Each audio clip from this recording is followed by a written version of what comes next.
We're rocking it today. Uh, Whenever I'm not at my place and have my usual setup, it's like, we're just doing whatever we can. Okay, awesome. So chapter 21 is called yuja-cha, drizzled over spaghetti. And I'm like, okay, we had duck over waffles last time, and I was like, that's an interesting food combo, but I can see it working. Yuja-cha drizzled over spaghetti? I'm like, what are we doing at this point? Hello, Zin. Hello. Um, sounds great. Okay, awesome sauce. Mm, who's my yeah, okay, my bean is alright.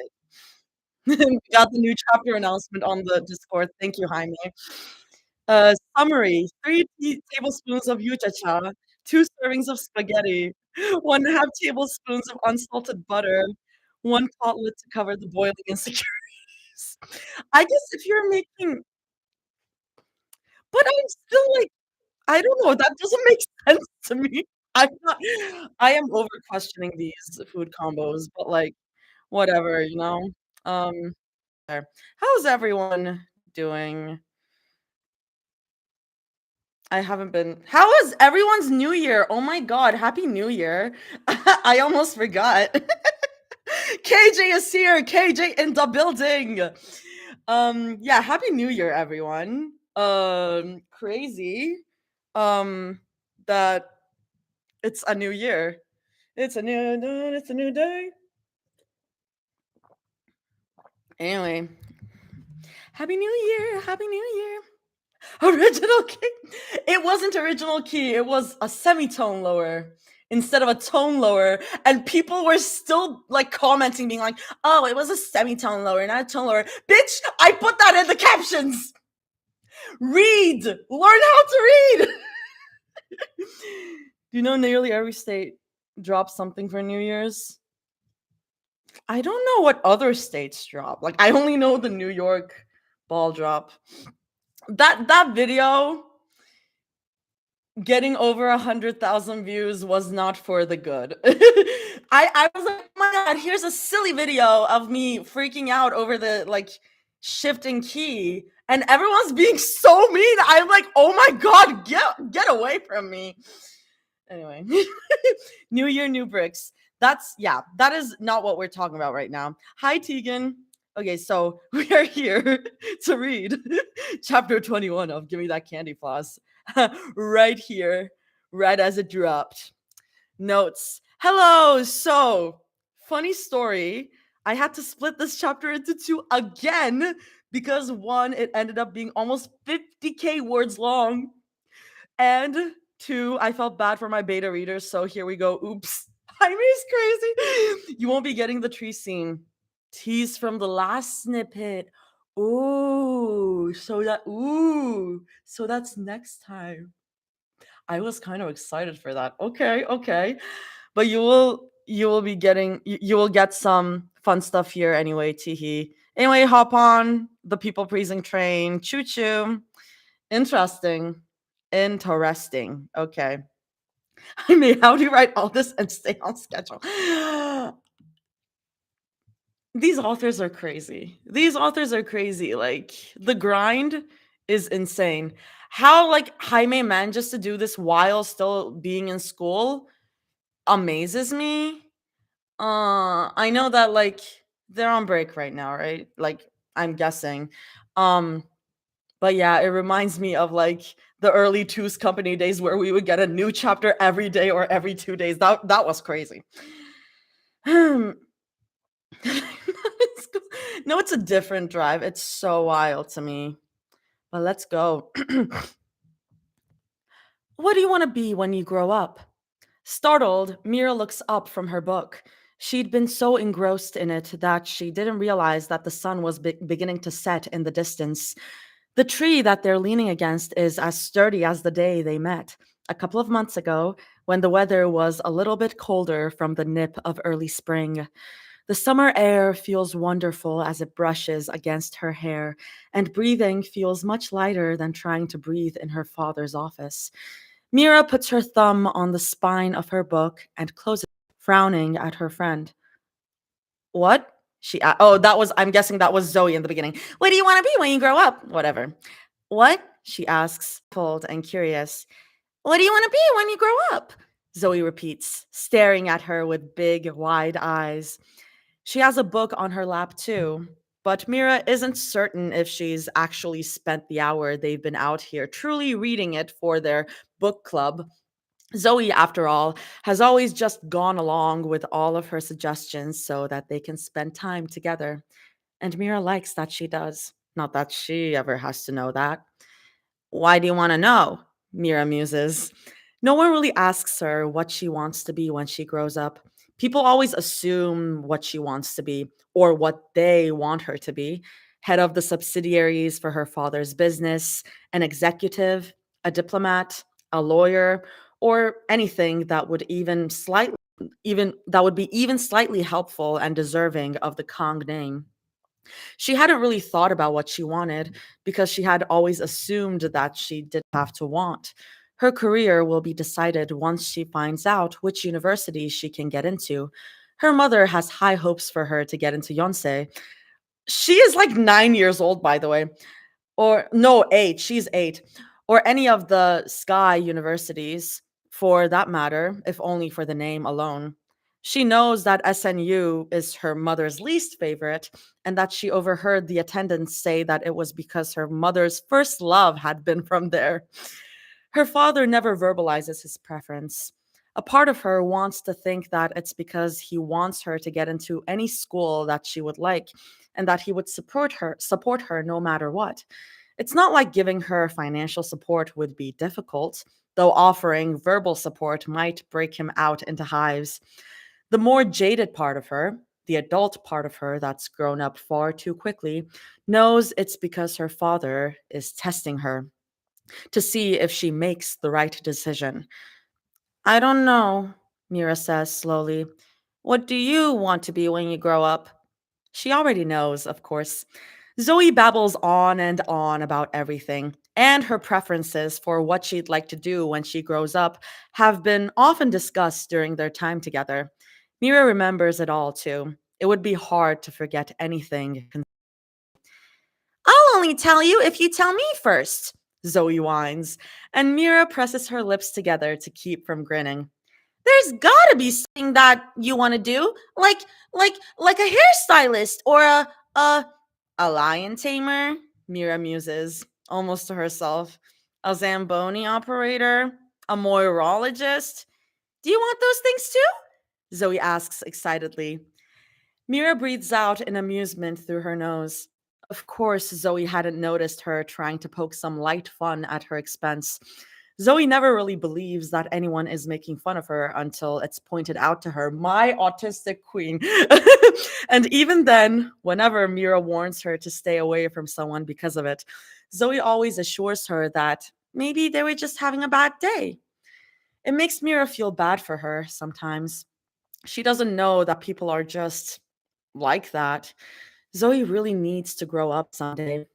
But for now, Mira vows to protect her from the jaded horror of realizing that people giggling at her Spider Man lunchbox isn't because they think it's just as cool as she thinks it is. If it's worth anything, Mira thinks it's cool. I don't know what I want to be, Mira reiterates. She slides her thumb out of her book.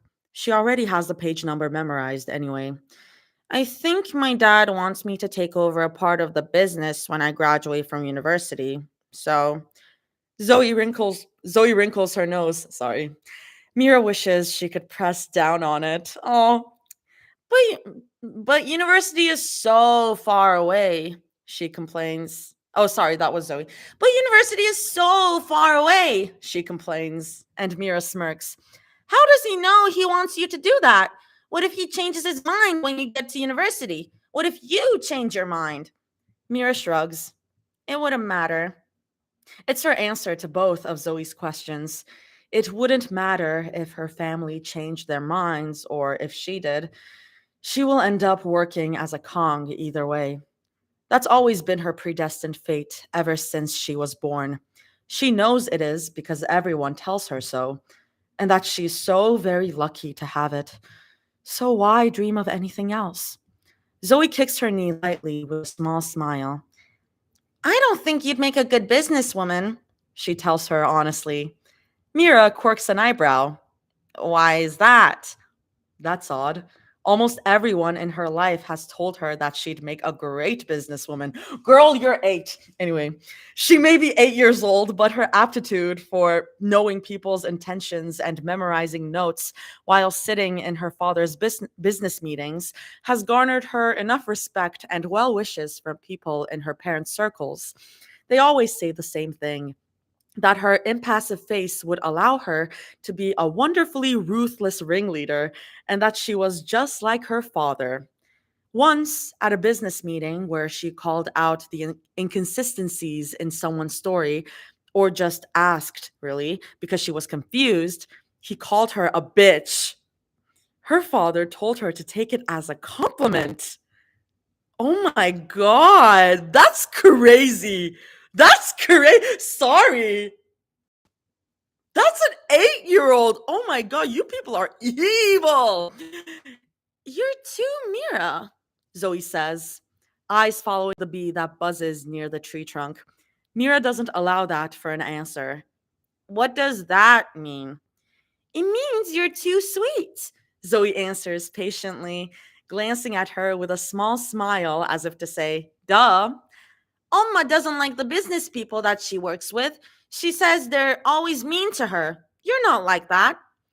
I could be mean if I wanted to be, Mira says, a little defensively.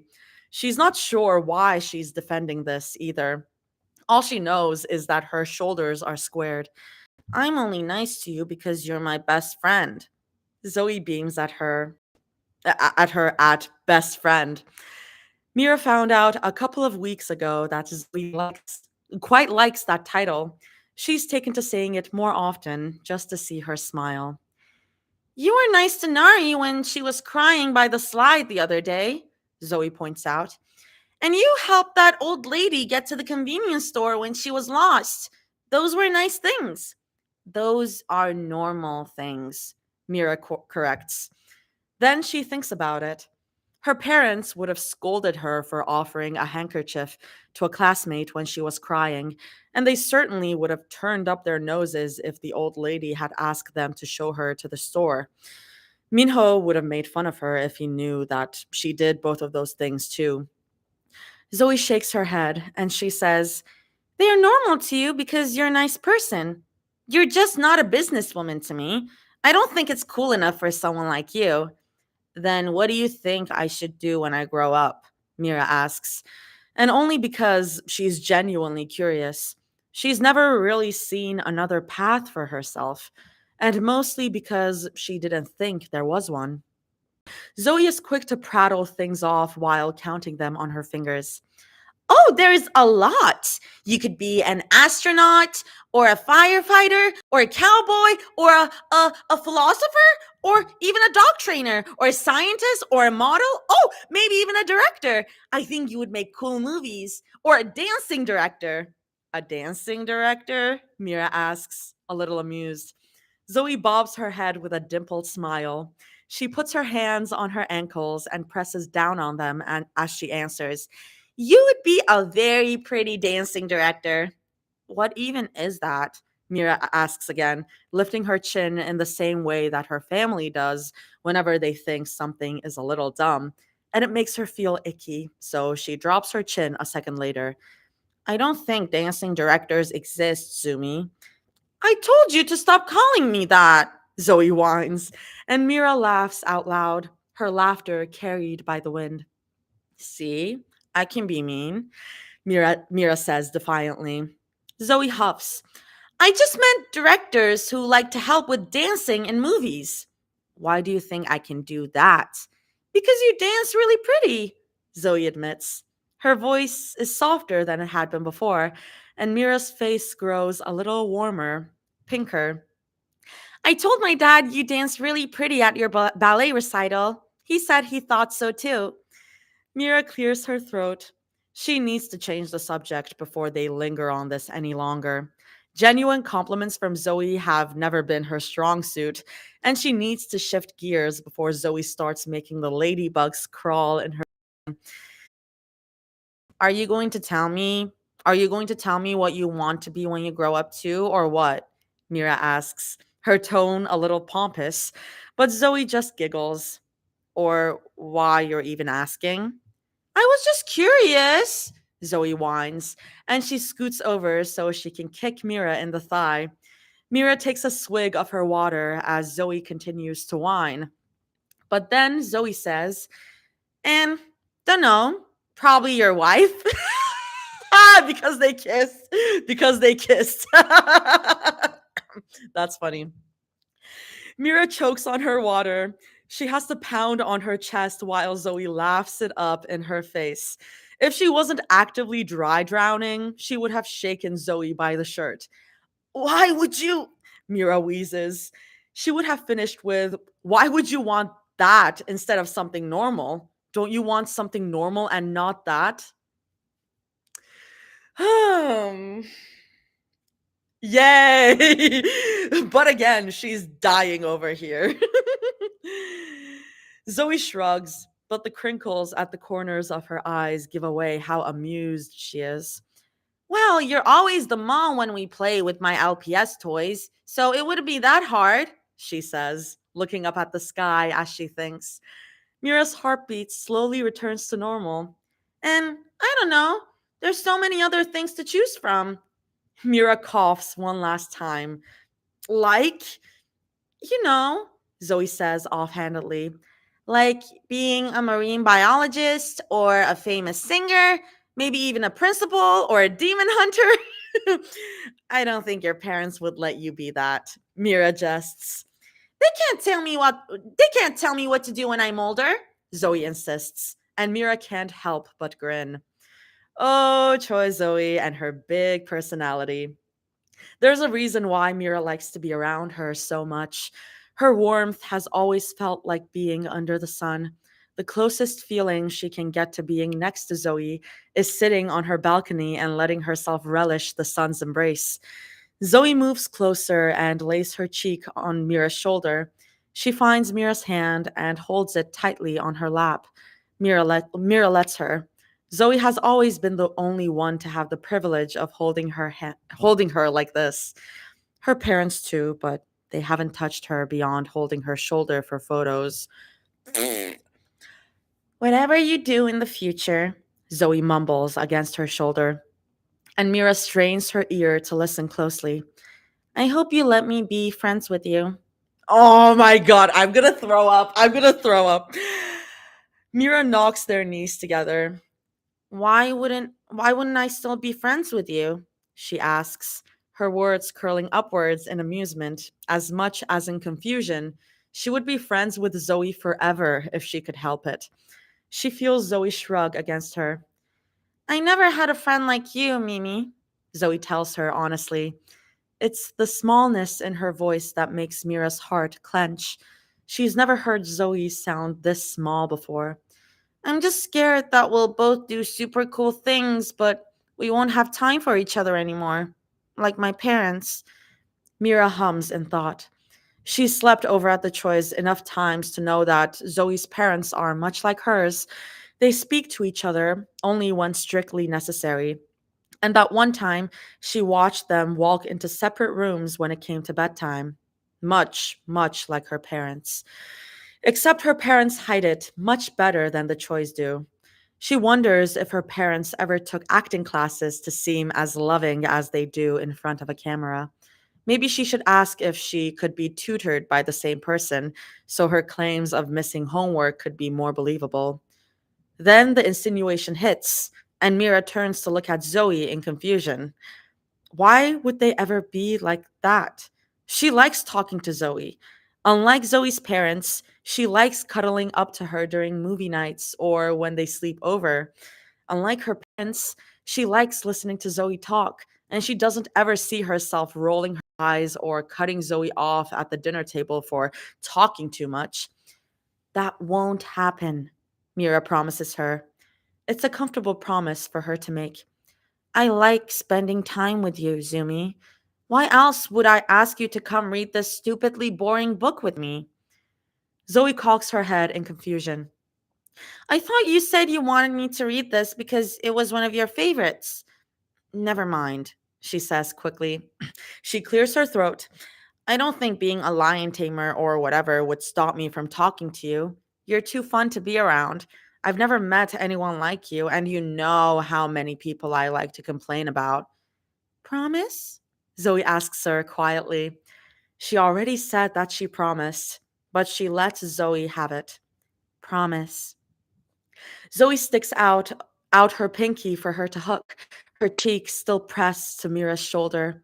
The last time they pinky promised was yesterday when Zoe made her promise to get Toboki together.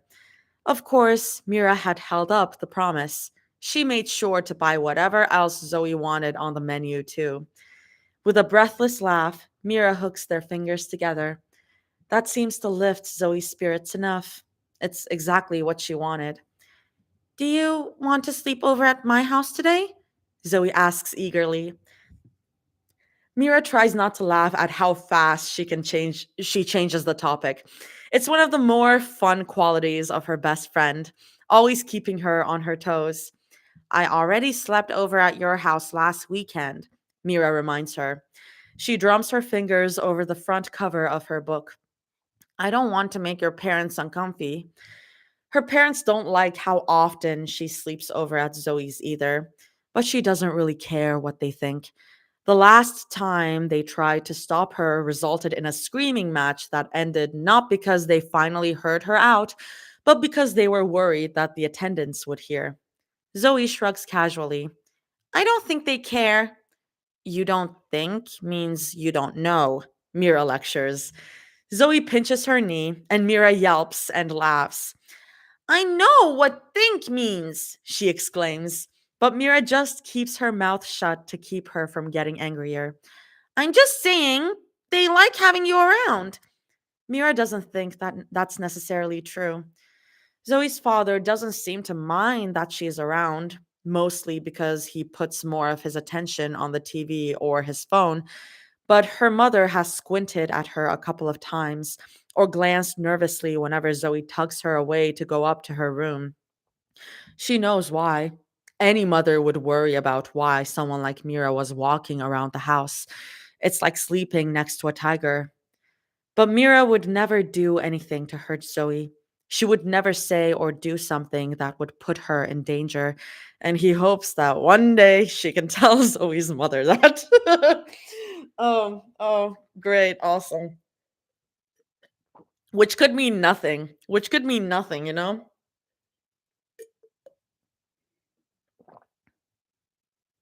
Oh my god, there's so many messages. Tiger, Rumi. Hmm. Okay. She hopes that one day she can tell Zoe's mother that, preferably with flowers and a small gift as she asks for her blessing. That okay. Mira freezes. Well, she's watched enough dramas on the TV to know that it sounds too much like a I love you, Zoe says, quietly, but not shyly. Her heart freezes in her chest. The bugs are crawling around in her stomach again. Butterflies and caterpillars and ladybugs and all the other kinds of bugs that Zoe would put in her hands to show off to her. What's that about? Did you hit your tree? Did you hit your head on the tree? Mira jokes, only because she doesn't know if she can say anything else without imploding. Zoe shrugs with a tight lipped smile. I love having you sleep at my house, she clarifies, and Mira's shoulders nearly sag in relief before she continues. And I love you. You're the bestest best friend I've ever had. Mira tries to swallow the odd feeling in her throat. She's had to stop herself from crying before, a lot of times, actually. She never liked crying in front of people, and her parents had always looked at her like she was a disappointment when she did, so she got good at hiding her tears. This is a different kind of feeling in her throat, an odd version of crying. It feels more like relief. I love you too, Mira tells her honestly, And Zoe doesn't seem to notice or care about the small crack in her voice. Still, she clears her throat. I love being your best friend. Sorry, that's Mira. I love being your best friend, she admits. I hope I'll be your best friend for a long time. I hope you're mine too. Zoe beams at her, wide and happy. Her smile is her favorite thing in the world. Such a pretty smile on a pretty girl.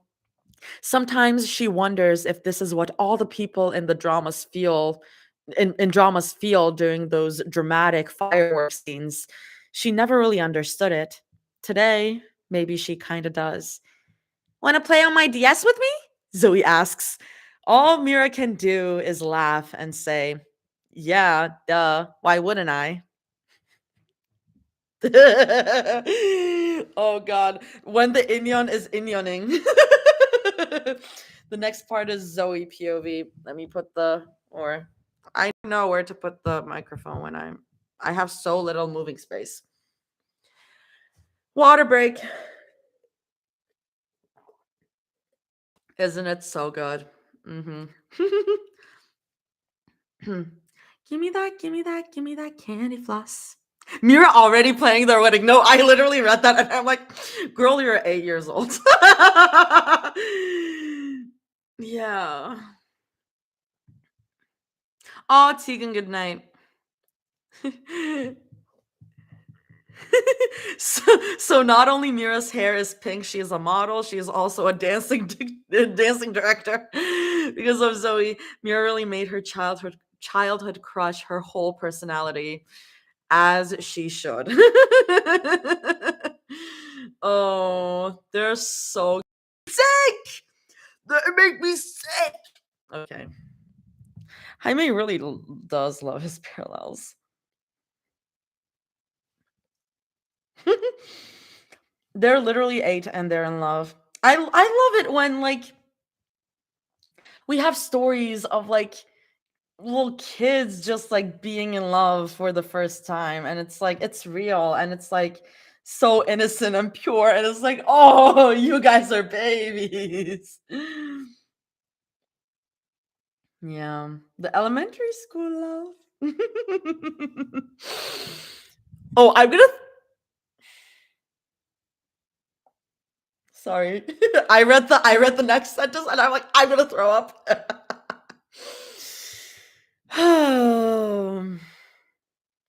Cool, cool, cool, cool. Wait. So wait. Okay. Okay. Zoe POV, we are still in childhood. Okay. We didn't do already Stalwart. We're still in childhood land though. We didn't do a time jump. What do you want to be when you grow up? Her 7-year-old cousin looks up at the ceiling while she hems and haws in thought, then tells her about how she wants to try being an art teacher so that she could help all the other artists in the world. I would do good as an art teacher, she finishes resolutely. You would do well, Zoe corrects. Really? Why, well? Her cousin asks in surprise. I don't know, Zoe says with a small giggle, lying back on her couch and lifting her phone to see better. I think because well is an adverb and good is an adjective or something. I don't know. Just don't tell our moms in case I'm wrong. What do you like about it? Her cousin has to think a little bit longer about that one, but her answer is longer too.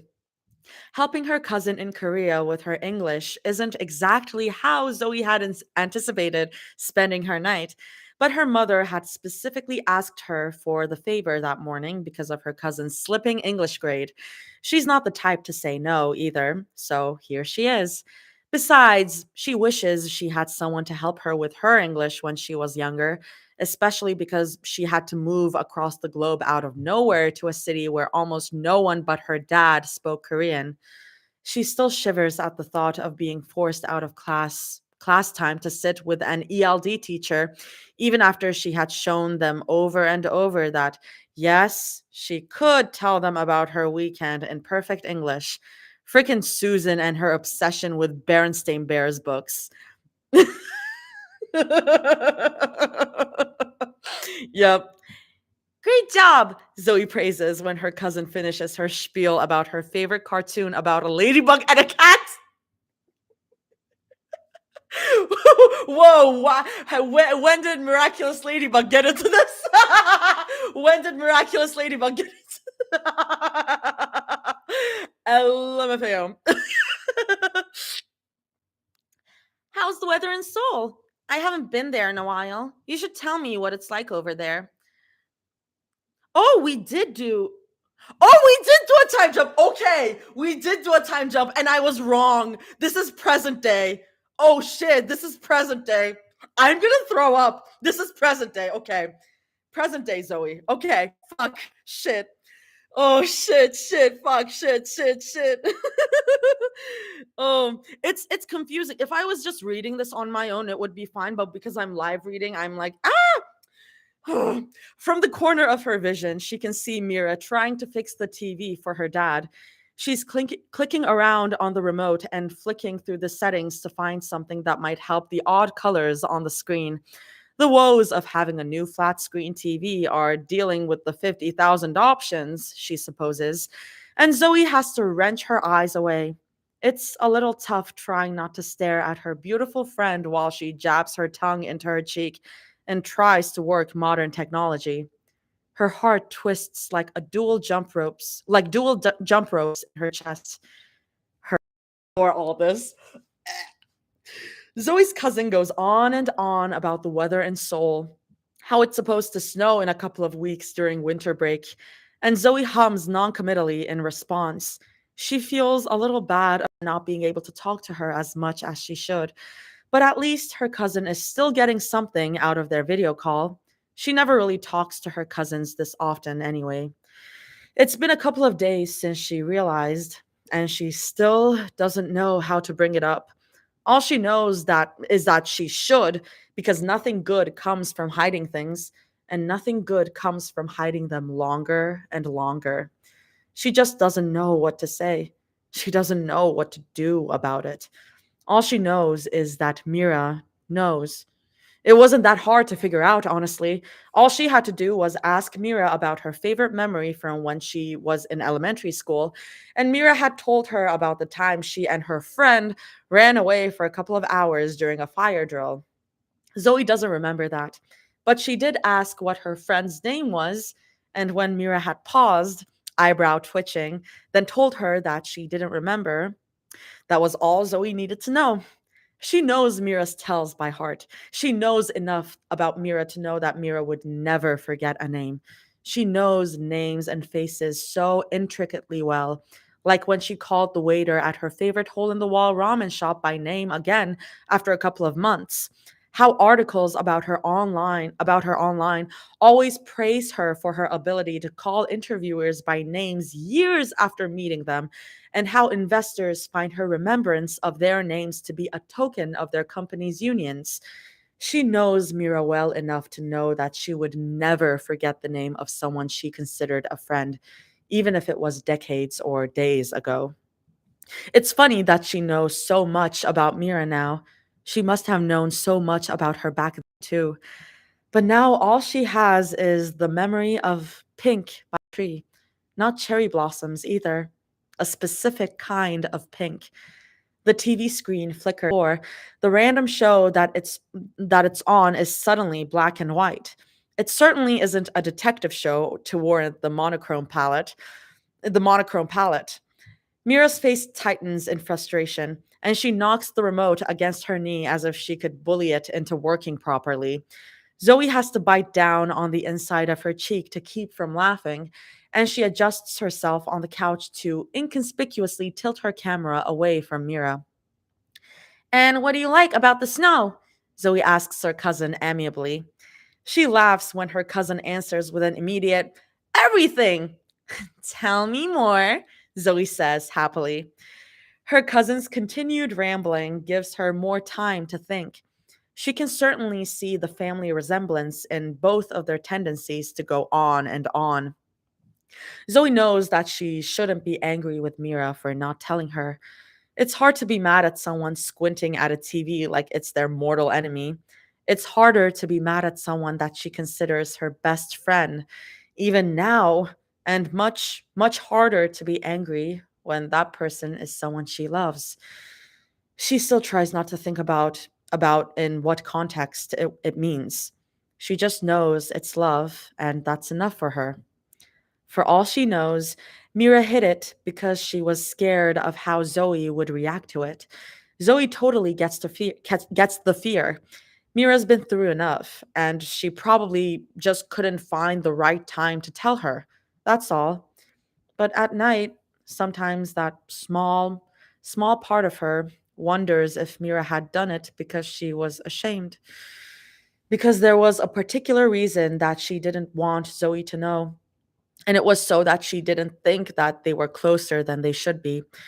Maybe she's embarrassed by it. Maybe she's embarrassed by Zoe. What about you? Her cousin asks politely.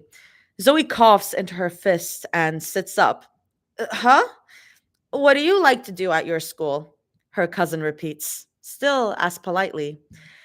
Zoe brightens at the mention of her schoolwork, then deflates.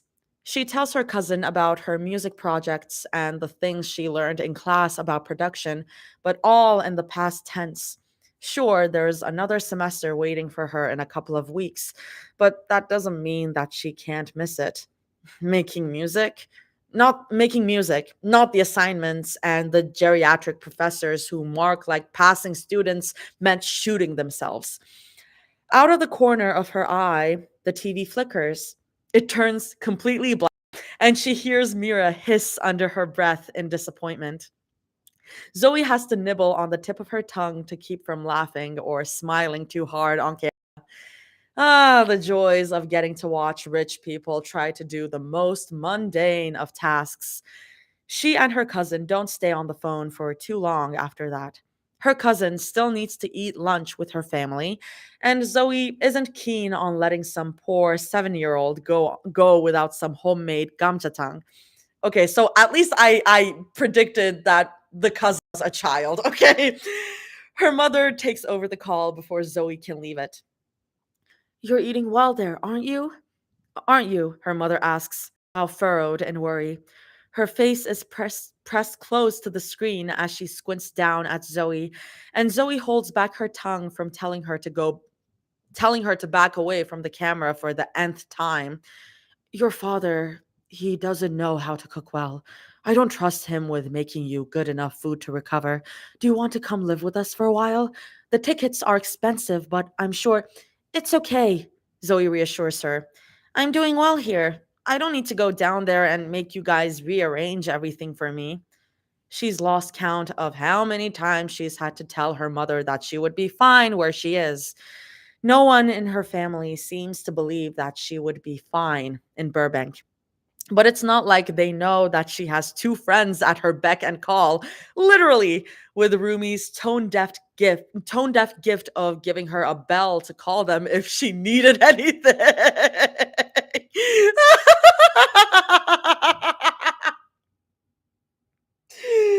Oh, stop being a dog! Stop being a dog! You're embarrassing yourself.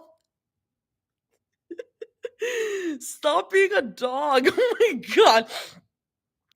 Zoe swears that the bell was made out of gilded gold from the way it sat on her palm. They'll never know that either.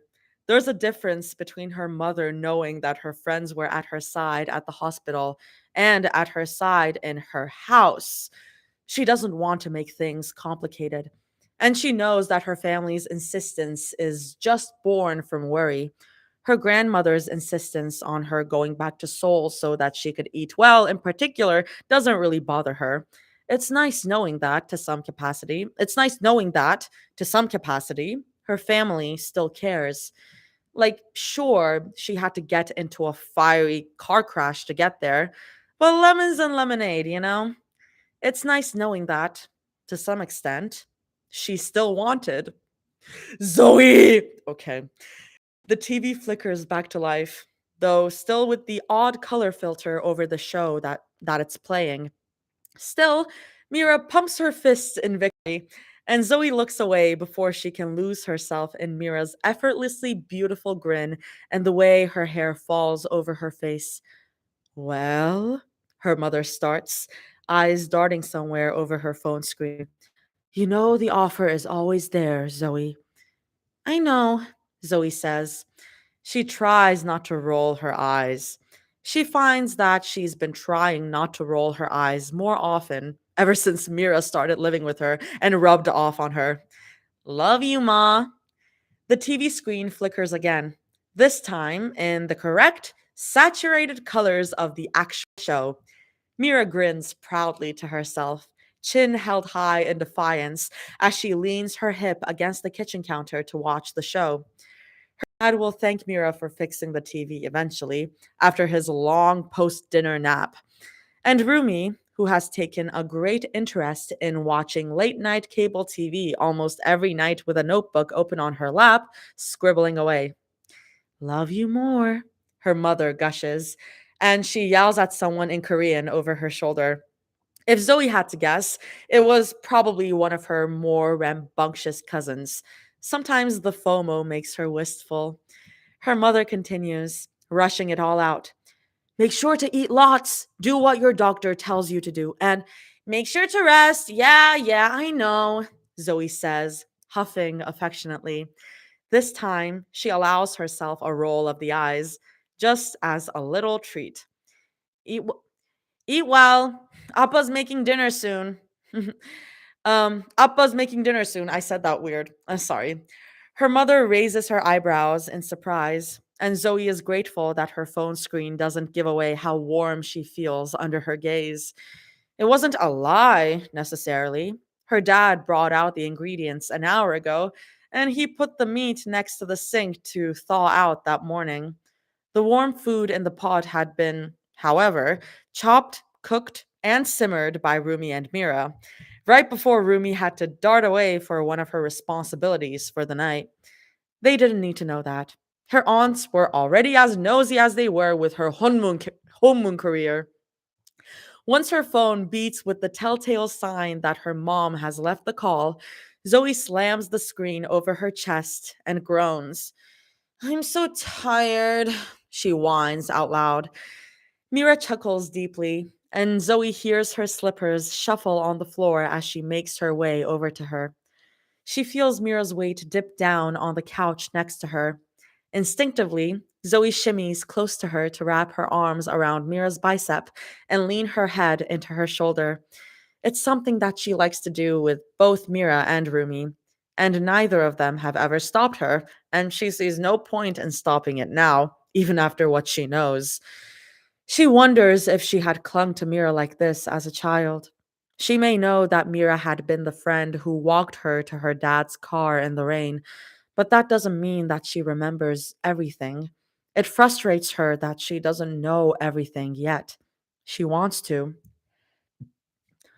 You can sleep on my lap while I watch TV, Mira tells her. I'm tired, not sleepy, Zoe explains patiently. Mira clicks around on the remote, eyes focused on the screen, the curve of her lips turned up in blatant amusement as she asks, is that an actual distinction you made? Or do you not know what your body is telling you? Can it be both? Zoe muses. Because it's you? Probably, Mira replies.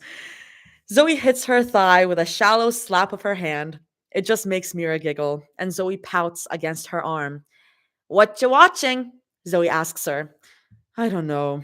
The bear with the blood on its mouth made me want to watch though. Mira answers, honest as always. The bear with the blood on its mouth?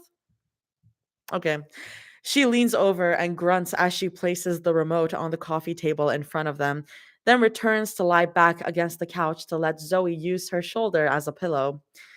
You know there's better places to rest your head than my shoulders, right? Mira muses. Zoe picks up her head to pout at her. Sorry, is it bothering you? No, Mira says, as if she can't believe Zoe even has to ask. Zoe with her shoulder to prove a point. I just don't think that my shoulders are that comfy. They really aren't. They're sharp and angular, though not nearly as square as Rumi's on privileged days when she gets to lean on them. And sometimes Zoe's jaw hurts from squishing her cheek on them. Zoe just likes the warmth that Mira's bare shoulder provides. For some reason, Mira really likes to walk around the house with bare shoulders, tank tops, and halter tops galore. Except when it's time for bed, and Mira covers up from head to toe in fluffy cashmere pajamas. They're comfy to me, Zoe explains. She doesn't have any better explanation for it. Mira hums in acknowledgement. She melts into the couch even deeper, takes Zoe along with her. Zoe isn't really interested in the TV show that she picked out. There's only so much staring at a screen all day that she can do before it drives her crazy, which is nuts because Zoe from last semester would have loved to be told to watch and read and play all day to rest up instead of doing schoolwork. Car crashes change even the best of people, she supposes. Zoe inhales deeply against Mira's shoulder. She turns her nose to breathe in some more, and she catches a whiff of Mira's sweet, expensive perfume. Pink pepper. She'll never get how one person can smell as addicting as Mira does. Oh, God. Are we getting like the paragraphs upon paragraphs of Mira's perfume, like descriptions of Mira's scent? Jaime, I see you. Jaime, I see you. Oh god, he's so funny. Jaime self-insert for real. Like this is the most self-insert, like the peak self-insert of self-inserts. Okay. I think this is the thing that Zoe inhales deeply against Mira's shoulder. Wait. Yeah, she really needs to ask what the name of her perfume is one day. But she also knows that, for one, it would be wildly out of her price range, and two, a scent like that only ever belongs to someone like Mira. Okay, we get it. Your girlfriend smells good. I'm just joking. I think they're sweet. I think they're sweet. Sorry you couldn't say hi to my family. Zoe mumbles against her shoulder. I wish you could. I think my cousins would have really liked talking to you. She can feel Mira's eyes on her, but she keeps staring at the TV. She is a little embarrassed to be saying this at all, but it's better than keeping it to herself. It's okay, Mira soothes. There's no tightness in her voice, and Zoe knows her well enough, she hopes, that she knows whether or not Mira is lying to her. It doesn't sound like she is at all. Still, Zoe squeezes her bicep. It doesn't feel fair to you, she admits, pressing her lips against the back of Mira's shoulder as she mumbles. Like, yeah, you said you don't mind it because you don't want my family lighting my ass on fire about having you two here, but it's still not cool to you. It's been a long time since she could articulate her words correctly. Same girl. Or maybe she never did. Point is, at least she tried. Brownie points to her. She doesn't know a lot about what she and Rumi had gone through, but she's gleaned enough to know that Mira has complicated feelings about concealment. Zoe wouldn't blame her for it. It would suck for anyone, just as much as it must have sucked for Rumi to feel like she had to push Mira away from the frame lines. Mira breathes out hard and fast in amusement. She presses a short kiss to Zoe's forehead, then reaches down to intertwine their fingers together. It makes little frogs jump in Zoe's heart. But again, they're friends. This is something they did in elementary school. It's one of the few fuzzy memories that she can recall. This is just something that friends do. This is like taking me back to the unchanging Polaris days where they're just like trying to assure themselves like this is friend stuff. Yes, we're cuddling every day. Yes, we're sleeping on the same bed together. This is just friend stuff. Like Jaime, I see you, Jaime. Friend. Friend. Having seen all this go down in real time in the Discord was so funny.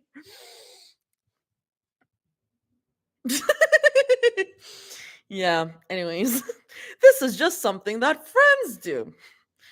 This is just something that she and Mira do. I think making sure that your family doesn't stress you out more is pretty cool, actually. Mira replies easily. Zoe unsticks her cheek from Mira's shoulder to pout at her. Just because it's reasonable doesn't mean that you can't be upset about it. I'm sorry. Her fingers have subconsciously been rubbing up and down Mira's bicep. She slows down as not too awkwardly as she can, which isn't very. Mira has gone quiet. For a split moment, Zoe thinks that she royally fucked up somehow. She has an apology on the tip of her tongue, ready to burst like a bomb. But Mira starts to smile. It's a small smile, but a smile nonetheless. A relieved smile, which is a little more confusing. But Zoe will take that. Take that over Mira hating her or being upset. It's okay, Zumi. I promise. Mira assures her softly. She knocks her forehead against Zoe's with gentle ease, and Zoe starts to breathe again. I appreciate you telling me. I promise I do. I know how I feel about it, and I'm glad I could name it, but mm, wait, wait, is that Mira speaking? Yes, yes, yes. I know, yeah, yeah. I'm glad I could name it, but I can just let it exist, I guess. Because I know you don't mean to make me feel that way, and it's my responsibility to notice it and still be present with you. Zoe pauses at that. She tilts her head. Wow, that sounds a little bit like, well, it's not like she has a reference for it, but it sounds like Mira clears her throat. Are you hungry? Mira asks, but she's already getting up from the couch to make her way to the kitchen. Zoe is like, oh my god, Mira can communicate? They can communicate now? Woo! Therapy for the win. But it sounds like Mira had, yeah, therapy for the win, indeed. Wow. Shocker. Zoe whines and presses her cheek on the back of the couch to watch Mira. She tries not to stare at Mira's ass too much this time, which is a little bit of an arduous task, but she makes it. I'm not hungry, she calls out to Mira, but she knows it's already too late. Having her dad try to spoon more rice onto her plate is hard enough as it is. Now she has to deal with having two other people who are healthy and do not possess the kind of hindering heart problems that her dad has try to do the same thing. Sometimes Zoe feels like a turkey being stuffed for Thanksgiving with all the food they try to pump her full of, and not the fun kind of stuffing. Okay, Zoe, cool. Okay, cool. Just try and eat a little, Mira calls back, and Zoe pouts to herself. She knows that there wouldn't be any use in fighting against it. She watches as Mira busies herself around her kitchen to grab a bowl and spoon out for some beef stew for Zoe. She grabs some water too, much to Zoe's despair, since a can of Milky's was right there, and brings it to her on the couch. The show is still ongoing, but Zoe still has no idea what's going on with the old man in the stupid episode. Zoe reaches for the bowl, but Mira snatches it away with a small glare. She huffs. You hate me, Zoe says flatly.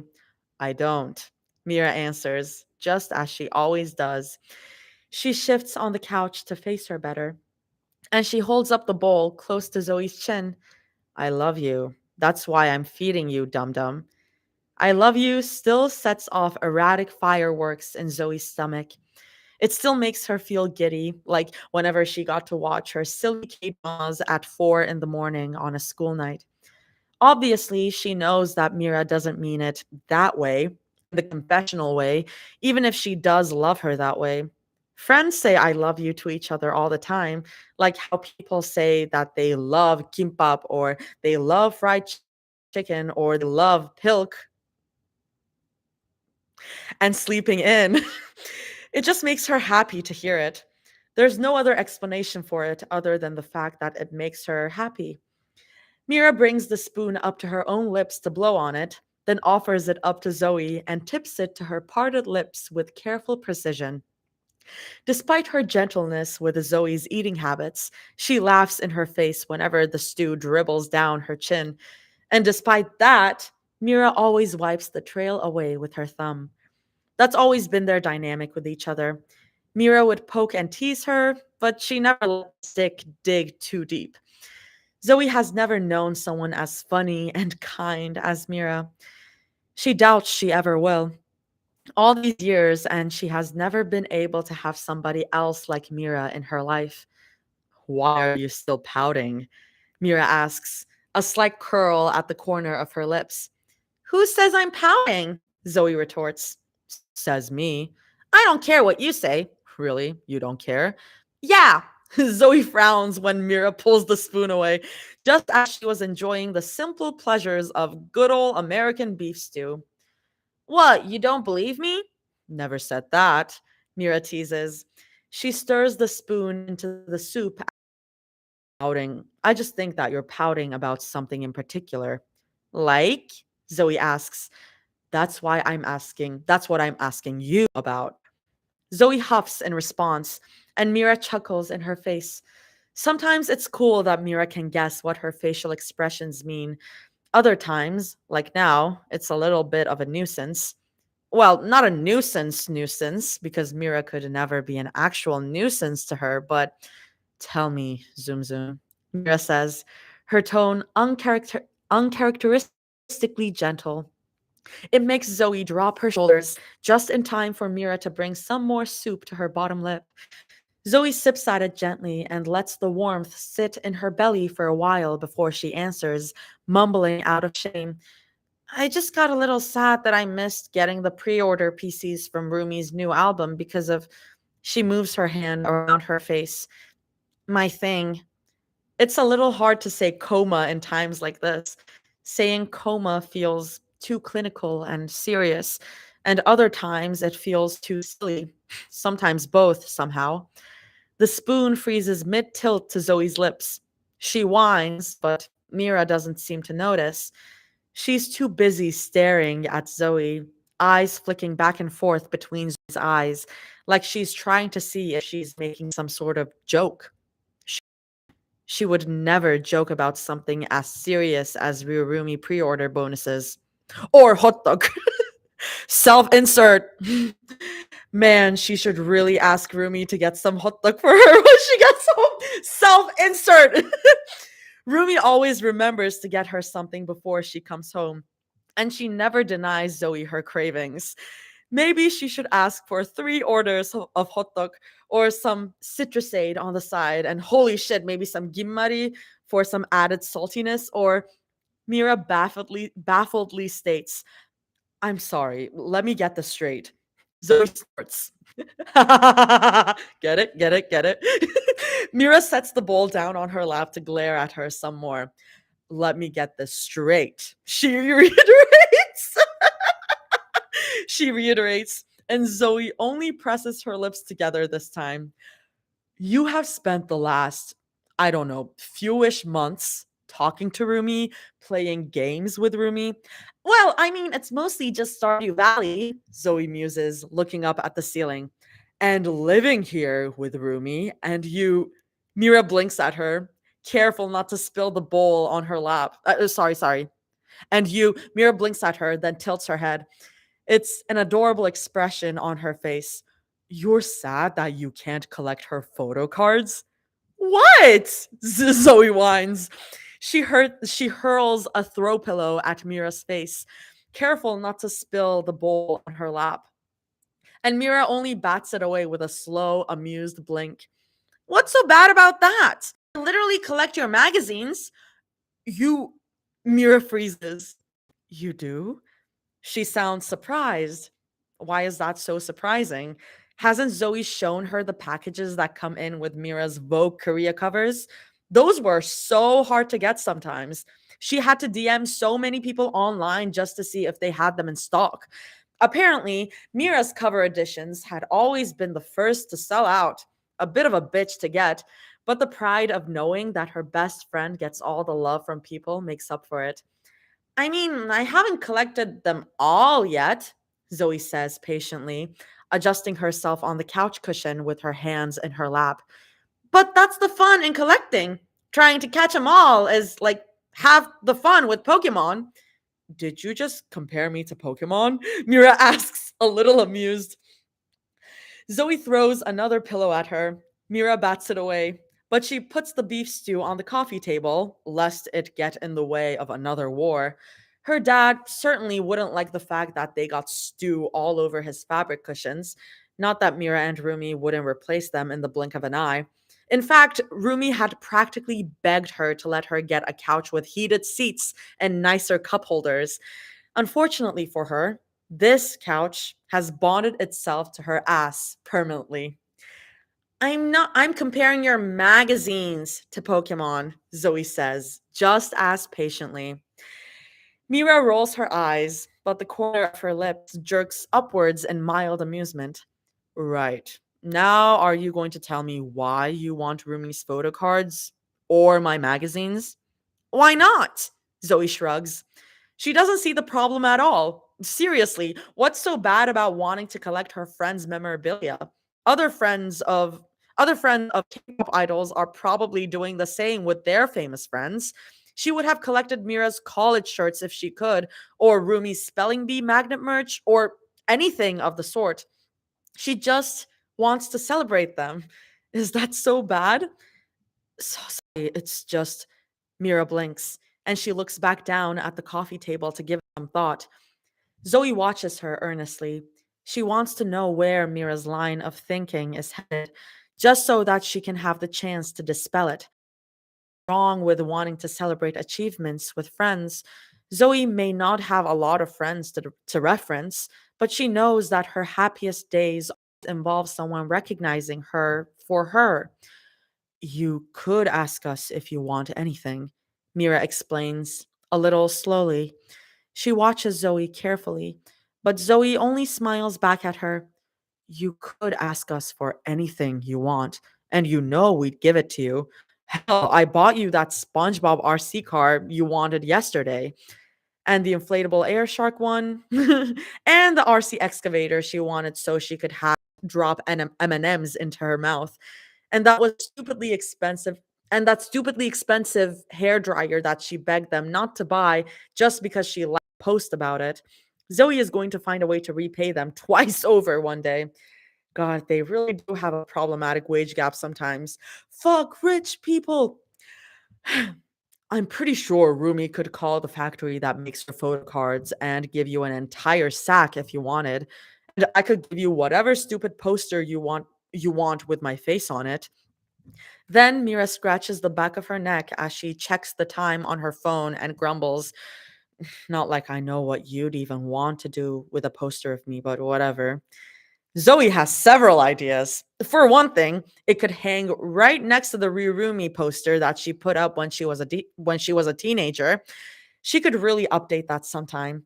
Maybe she can go down to Walmart and get that picture of Rumi with a double chin as she pets Derpy on oh my god, as she pets Derpy as her new poster. It would certainly look much prettier than the whitewashed, glistening Rumi from a photo shoot currently on her wall. Instead of giving away her ideas, Zoe tells her, it would defeat the purpose of collecting, silly Billy. What's the challenge of collecting things when you get them handed to you on a silver platter? Besides, I like talking to other Rumi Nation fans and people who run your fan pages to see if they're down to trade. Zoe hums as she thinks. As an afterthought, she adds, did you know that almost every single person who runs your fan pages is a woman? Always at the scene of the crime. Mira snorts. Good. It makes Zoe laugh. Mira knows her power. Still giggling under her breath, Zoe grabs a throw pillow from behind Mira and then giggles even more when she catches Mira putting her hands up to brace for impact. She places a gentle kiss on Mira's knee as an apology for scaring her, then puts the pillow on Mira's lap. She gives the pillow a few good punches to fluff it out, then lays her head on it. Mira's fingers Mira's fingers instantly brush against her hair. Zoe almost purrs in delight at the feeling. She's always loved it whenever Mira or Rumi put their hands in her hair. They've always done it so gently, like they can't imagine holding Zoe any other way. It's been so long since Zoe has felt soft hands on her, hands annoyingly doting, yet with that underlying connotation of care. It's hard not to close her eyes and lose herself in the feeling. Mira carts her fingers through her hair, and her fingernails delicately scratch at her tender scalp.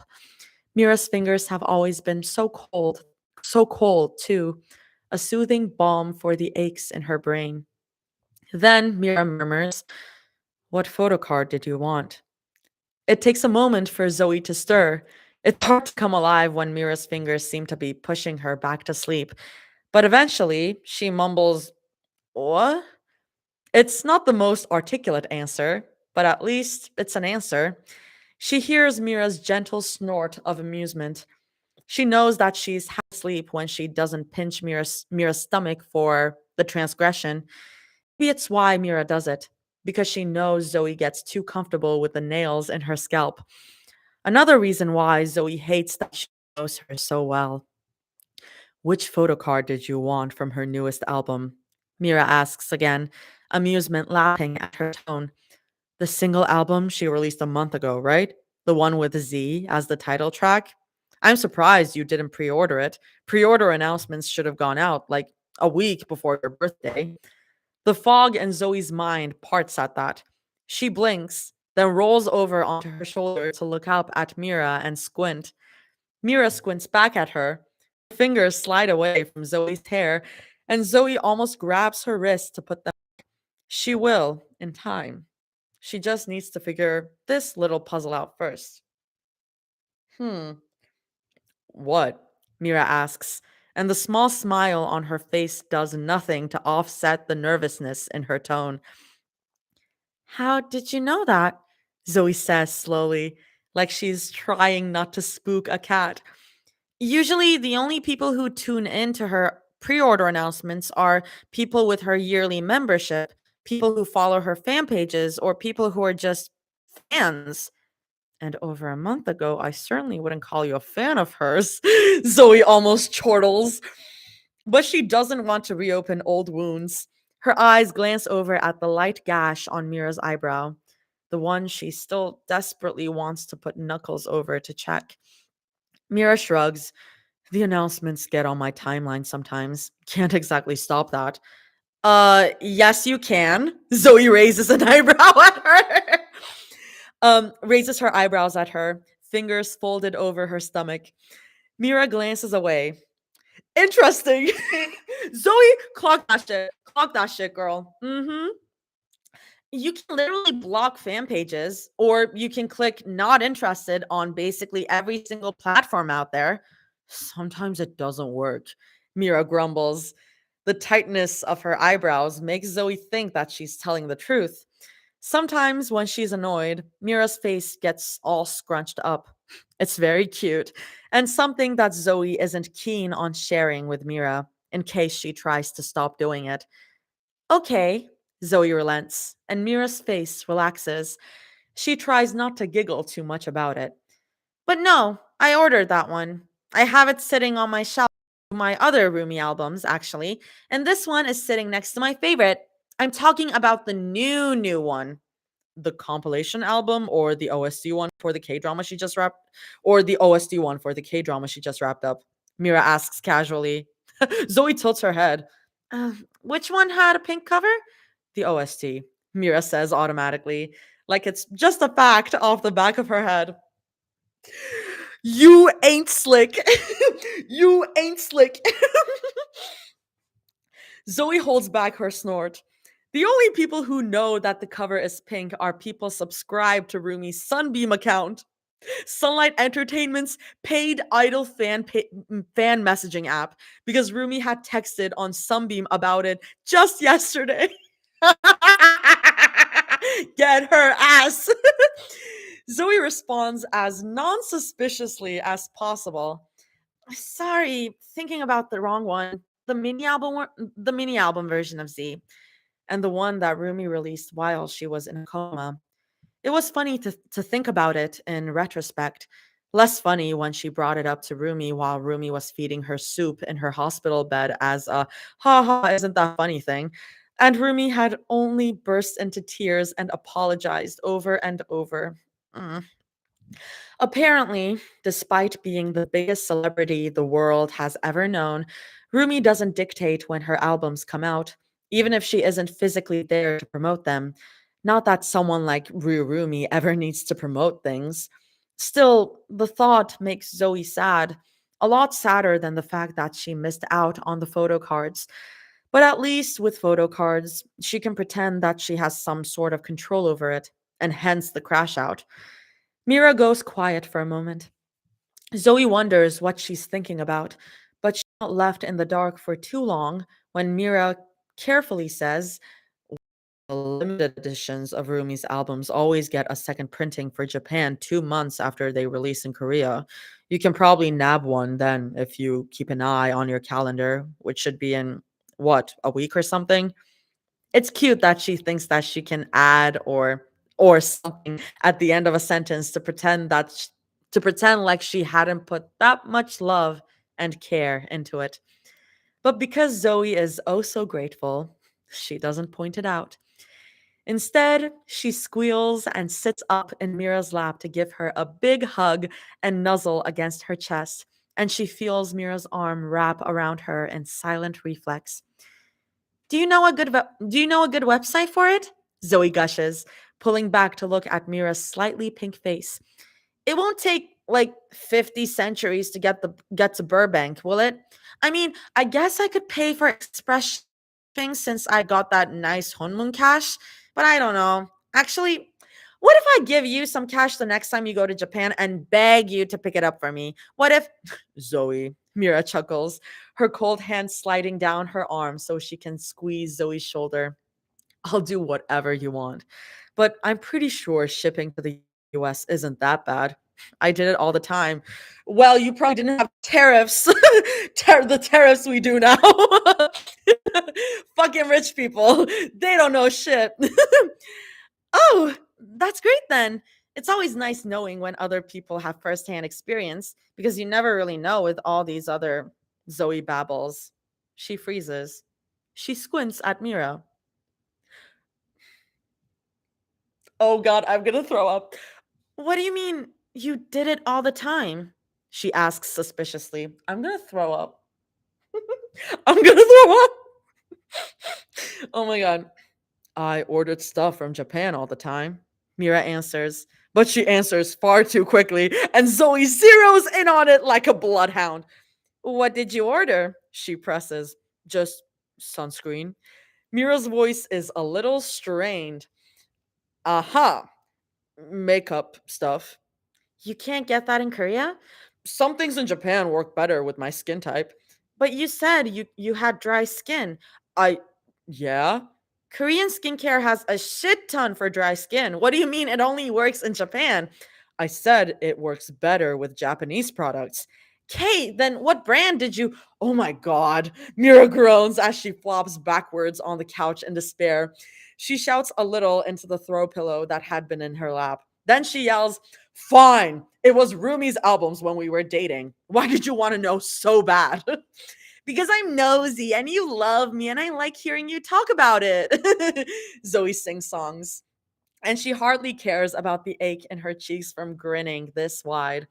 She props her cheek on her hand, elbow on the couch, and stares down at Mira with the utmost pride. I'm proud of you for admitting it, you know, she teases. Ugh. Mira sits up to look at her. Zoe nearly sucks in a breath when Mira presses her face close. You know you suck, right?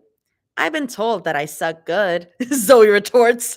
She laughs when Mira's eyes widen. Booyah! Booyah! Which album was your favorite? Zoe asks instead. She takes Mira's hand in hers in a vice grip when Mira's admission finally settles into her stomach. She gasps out loud. Oh my god, do you know what this means? We can finally talk about all of our favorite Rumi albums and all our fave Rumi moments in her dramas. Did you like when she played Shinhari in that rom-com? It's still one of my favorite.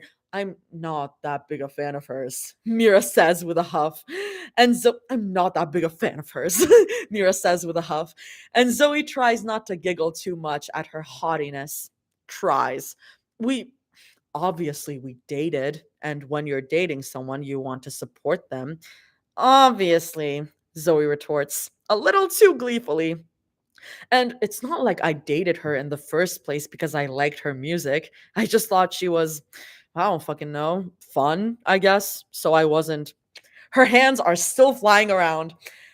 What, so you don't have a favorite album? Zoe asks, still gleeful, still hopeful. Mira sees the look on her face and lets out a big ol' sigh. They both know that Zoe won't be backing down from this one, no matter how hard Mira tries. Takedown. Mira grumbles. Interesting choice. Interesting choice. Listen, Takedown is also my favorite. Takedown is also interesting choice for you. Okay. Takedown. Mira grumbles. She's pointedly not looking at Zoe's face. Rumi didn't like it because she thought it was too mean about the boy group she was against that year. I thought it was funny seeing her get mad. That's funny. That's funny. I like that. I like when they sprinkle in some stuff in there, you know? It's cute. Zoe gasps her arm. She shakes it around as she exclaims, "That's one of my favorites too. It's on my rage playlist whenever I get a bad grade on an essay, or when my dad yells at me too much, or when I'm just feeling rage, I guess." You feel rage? Since when? Mira jokes. Zoe slaps her arm and Mira chortles. Wanna know a funny story? Uh, Duh. Mira holds her chin up high. I made the beat for it. Rumi recorded it the night after I showed it to her. Zoe gasps. No, you didn't. Yes, I did. Mira counters, grinning wide. I love that. I just love when canon stuff appears in fics. And yeah, she did make the beat for it. She hasn't smiled like this all day, and Zoe is glad for it. She doesn't know how long they spend on that couch talking about their favorite Rumi albums and films. Not that Zoe cares at all about the time. She just cares about the way Mira had grabbed onto Zoe's ankles midway through their conversation about Rumi's tendency to pout during her close ups, no matter the context of the scene, and how her fingernails had dragged up and down Zoe's shins as she rambled on about her favorite Rumi Japanese albums. She comes to find out that Mira tends to like Rumi's rock ballads. Zoe prefers her softer ballads. She also learns that Mira doesn't like talking about the ballads that deal with heartbreak, and Zoe has learned to expertly maneuver around that conversation. It's just so nice to be able to talk about Rumi with someone else. No one in her high school or college had been big Rumi heads. Sure, they listened to her songs and hummed along on the radio, but they didn't get it like she did. And sure, she has a lot of moots online on her Rumi fan accounts. She still misses her first account she giddily named Zoe Easy on the Eyes, which got banned for reasons. What does that mean? What does that mean? That she's been running since she was a tween, but she's not that close with any of them outside of their shared interest of watch alongs or first impressions of the new albums. This is me with K-pop Demon Hunters. I love the online fandom for KPDH, but my god, I would love to have someone IRL that I can like spew information to. I do that with my roommates, but it's more like one-sided, you know, like we both talk about our interests, like we all talk about our interests. Um but it's like when people get it, they get it, you know. It's like so I get this. Mira just gets it. Obviously, she does, if she dated the girl with dozens of platinum albums under her belt. But she gets it. Zoe has never been more excited to talk about her love for Rumi's Zotro vinyl records with anyone else. Their conversation veers here and there to other artists. Oh my god. Again. Their conversation veers here and there to other artists and movies, but that's just most of their conversations. Zoe will accidentally steer to a different road and Mira will let her. Just gently hold onto the wheel to guide it back if Zoe starts to head towards bumpy roads, and Zoe always thanks her with a sheepish smile. They work. They fit like that. Mira enjoys the ride, and Zoe takes her wherever they can head, and vice versa. But then their conversation really starts to veer when Zoe says, I think the theme in that album was really cool. Like, yeah, it sucks that it's an underrated album, but I guess people just don't know genius if it hit them in the face with a brick. In the chorus when Rumi talks about her favorite color being purple, I like to think her favorite color isn't purple. Mira interrupts. Her hand is still running up and down Zoe's shin. It's blue. Zoe rolls that around in her head. She tries to find the nicest way to let Mira down, to say that she's dead wrong without sounding like one of those pretentious kinds of fans. So she slowly says, well, she doesn't really mention blue in her songs, other than Z, because, you know, so I don't think that's her favorite. She snorts to herself when something comes to the forefront of her mind. Then again, Rumi usually doesn't like to say that she has a favorite of anything. She usually goes, I can't choose. All of them are my favorite. Sorry, Mira's mimicking Rumi. I can't choose. All of them are my favorite. Mira mimics in a higher pitch that is decidedly not Rumi. But Zoe giggles anyway. She clears her throat and adjusts her weight on the couch. They've been sitting for quite a while, and Zoe's ass is already starting to fall asleep. That's not what I meant. That's not what I meant. Her favorite color is blue. She never really talks about it because she waves her hand in the air dismissively, as if she expects Zoe to catch her drift. Usually she does.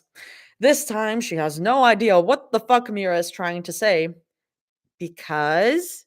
Zoe prods, raising her eyebrows. Mira watches her closely, eyes squinting. When she realizes that Zoe is serious, she laughs a little under her breath, then covers it with a cough. Zoe tries not to pout too much, lest she start to resemble the roomy scenes they were giggling about. Because she has that whole purple thing going on, Mira says, snickering a little. Don't get me wrong, she loves purple. Did you know she had Celine fly out the best baker to make her an ube cake for her 16th birthday? Ube! Hell yeah. She shakes her head at the memory, and Zoe's shoulders shake with laughter at the thought. Definitely something Rumi would do. She likes purple. She loves blue. Zoe tries to think about that. I don't think you're right, though. Mira rests her head against the back of the couch. Really? She muses. There's no bite to it, just curiosity. Well, if she liked blue, she would have told me. Zoe tries to rationalize, her hands starting to move on their own. There's no shame in liking blue. It's a pretty color. So if it really was her favorite, she would have said something.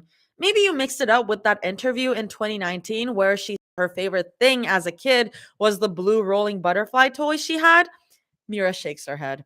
Nope, it's blue. She thinks about it, and Zoe silently hopes that she retracts her statement. Instead, Mira doubles down with specifically blue with a little green. She can get scarily specific. What evidence do you have that it's blue? Zoe challenges. You know you're cute when you get heated about things, right? Mira muses. Mira! She whines. Sorry, Mira says with a laugh. She coughs into her fist after letting herself indulge for a few more seconds. It's blue because she told me when she was drunk.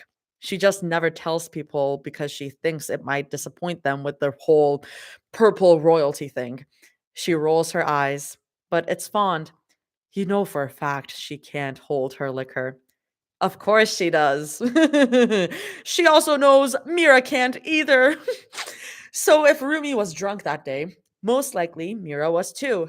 She verbalizes that out loud, and Mira makes an affronted noise in the back of her throat that makes her laugh. She likes blue because it's a common color, apparently. Mira tells her, lips curling into a smile. She says that sometimes purple looks too bold, whatever the fuck that means. No, I get that, Zoe says, nodding along with the thought. She taps her chin and hums. But if you liked blue so much, why did she give me the cupcake with the blue frosting when she ordered half a dozen the other day? Because she likes you, Mira replies matter of factly. Duh. Zoe pretends that the casual admission didn't just stop her heart and barely revive it. She tries her best to ignore the weird clenching feeling in her chest at all. Dr. Han didn't say anything about that happening. Okay, but if she likes blue, then in 2020, during that Zoom interview, why did she? Zoe starts to contest, not the Zoom interview. Do you want me to throw up? I'm just kidding. But then the front door swings open and Rumi happily calls out, a little breathless, "Hey, sorry that I'm a little late. The thing ran a little faster, little later than it should have, but I'm glad it did." Oh my god, I am I need to get my shit together. Okay. "Hey, sorry I'm a little late. The thing ran a little later than it should have, but I'm glad it did. I brought some pastries from the bakery down the street as an apology gift. I could run back if either of you want." Why are you two looking at me like that? They don't waste any time. Zoe and Mira blurt out at the same time, "What's your favorite color?" Rumi slides off her shoes, closes the door, and drops the food on the small dining room table. She stares at them in confusion, but answers, "Purple. Why?" Zoe starts to whoop in victory, but Mira holds out a hand as if to say, "Hold on a minute. What's really your favorite color?" Mira asks. Rumi cocks her head to the side. "Purple?" Rumi. Mira says, deadpanned. Rumi's shoulders drop like a scolded puppy. She looks away and scratches at her cheek, then mumbles, um, maybe blue? Mira stands up and cheers out loud, and Zoe groans and presses a throw pillow into her face to muffle it. She can already picture her father texting her a strongly worded paragraph about the noise they're making around his bedtime, but she hardly cares. "Oh, don't feel bad, Zumi," Mira teases, jabbing Zoe in the rib. It's what any sensible person would have thought. "You suck!" Zoe cries out. Mira only cackles as she walks over to Rumi, seemingly to help put the pastries away in airlock containers. It's been their protocol for the past few days. She waves a hand over her shoulder and calls out, "Don't feel bad." Rumi stares back and forth between them. Should I ask? Nope, Mira and Zoe reply. Zoe flops back against the couch to groan and mope. She can still hear Mira laughing, even as they rummage through the pantry doors to find some containers and Ziploc bags. Mira and Rumi's conversation begins to put her to sleep with how easy they speak to each other in low, whispered Korean. They're clearly trying not to disturb her, as and they would be right, because this is around the time for her little naps, or to kickstart her full-on sleep cycle. Either or. Zoe swings an arm over her eyes to block out the lights in her living room while she listens to them talk. They're not saying much substance, but they usually don't. Though Zoe greatly prefers their mundane conversations about grocery trips or the Wordle that they did the day that they oh my god or the Wordle they did that day over the biting remarks they used to make each other in the past. She very, very much prefers this. So I'm guessing that's why R tweeted out the Wordle. I was like, this is so out of nowhere, and it's not out of character. It is in character. This is funny. Mm, but maybe she had spoken too soon, or maybe she works as a bad luck charm. And And their arguments only ever happens when she is in the room or when it's about her. Because even though her mind has long since tuned out the clarity of their sentences, she can still make out the tone. And the tone that they're using now is not genial or genial? Genial? Genial? I'm guessing that's how it genial or warm, and something akin to biting instead. She inhales sharply to wake herself up and springs upright, as groggy as she is, to watch them both. They're near the sink, doing the last of the dishes that they forgot after some late night snacking. Their hands are soapy, and they were clearly in the middle of working together to wash and dry the mugs before things had exploded. Is exploded the right word? They haven't really done that yet. More like lit the fuse. The tight looks they're giving each other are all too familiar, too stupidly familiar, and Zoe's chest tightens in the same way it always does before it breaks apart, watching them tear into each other like this. Weren't they getting better? Should she get in between them? Would it even matter with how small she is compared to them? Mira throws the dish towel on the counter with a huff. Why do I have to explain to you why I didn't want you talking about that with your. I didn't say anything yet, Rumi exclaims. I'm just asking, like the way that you told me that I should tell you things. I think it would be good. If you don't think you want to bring that up, then fine. I don't. You make it seem like. Mira swallows it back. Zoe tilts her head when she sucks in a deep breath. I feel like you're pressuring me somehow. I don't. Rumi, that's not what I want. Rumi's face softens just slightly. She sighs as she leans her hip into the counter, arms folded protectively, and yet she quietly admits, I'm sorry, I didn't mean for it to seem that way. I only wanted to bring it up in case you were ready. Mira exhales shakily. I still want to hear you tell me about it. Your side about that night. Rumi's shoulders cringe inwards, protecting herself. I know. I want to tell you. It's just hard talking to you. I mean, talking about stuff. I didn't mean you. I meant, how about we come back to it? Mira suggests. Rumi's eyes snap up to her in surprise. Zoe watches them, confused but interested. Come back to it? Oh my god! They are communicating properly. They are not letting it build up. They are not letting it explode. Oh, I'm so proud of my girls. And I have 5% battery. Imagine if Artie had to read a 50K chapter. I would die. I would split it in two. That's what I'm doing for Two's company, and that's only like a 38K chapter. Sorry, y'all. I'm moving because I need to plug my computer. Beep boop. Plug. So yeah, I would split that in two.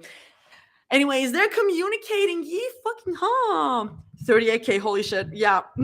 I saw that word count and I was like, Toss, do you want me dead?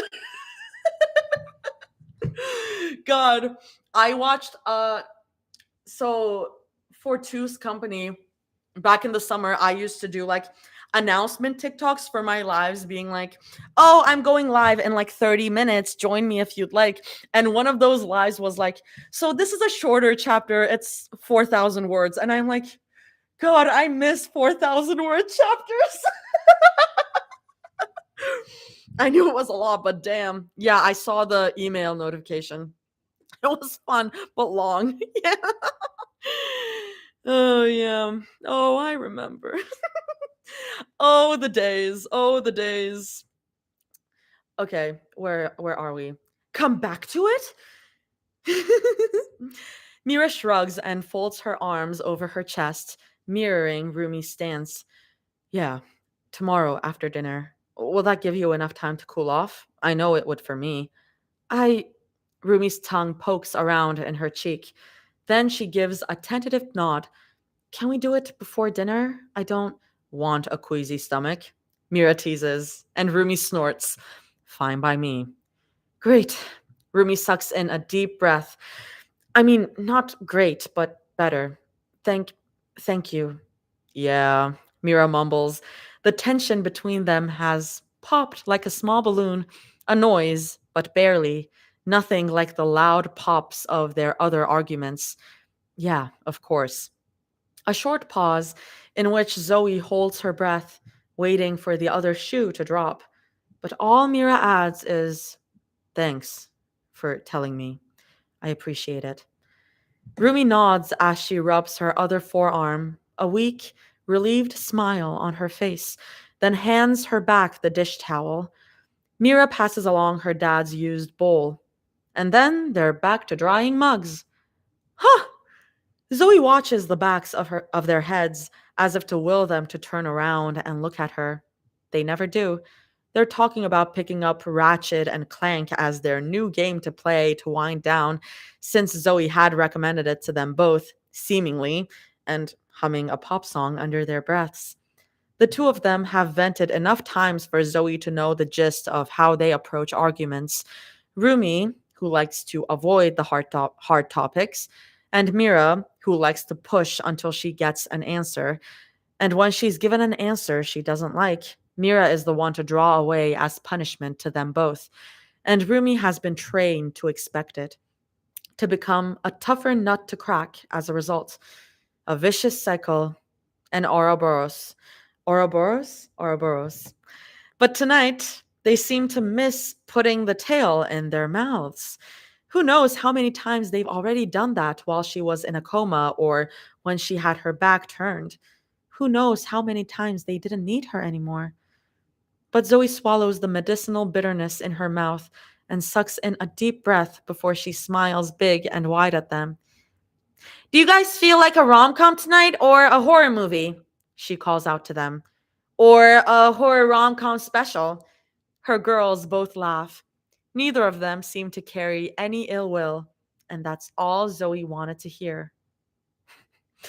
A loaded sentence there. They don't need her anymore. Not true, but loaded.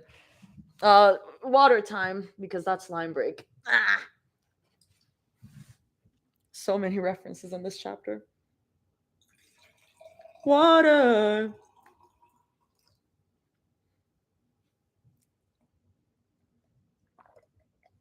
Speaking of yuja-cha, I wish I had yuja-cha right now. I should get some.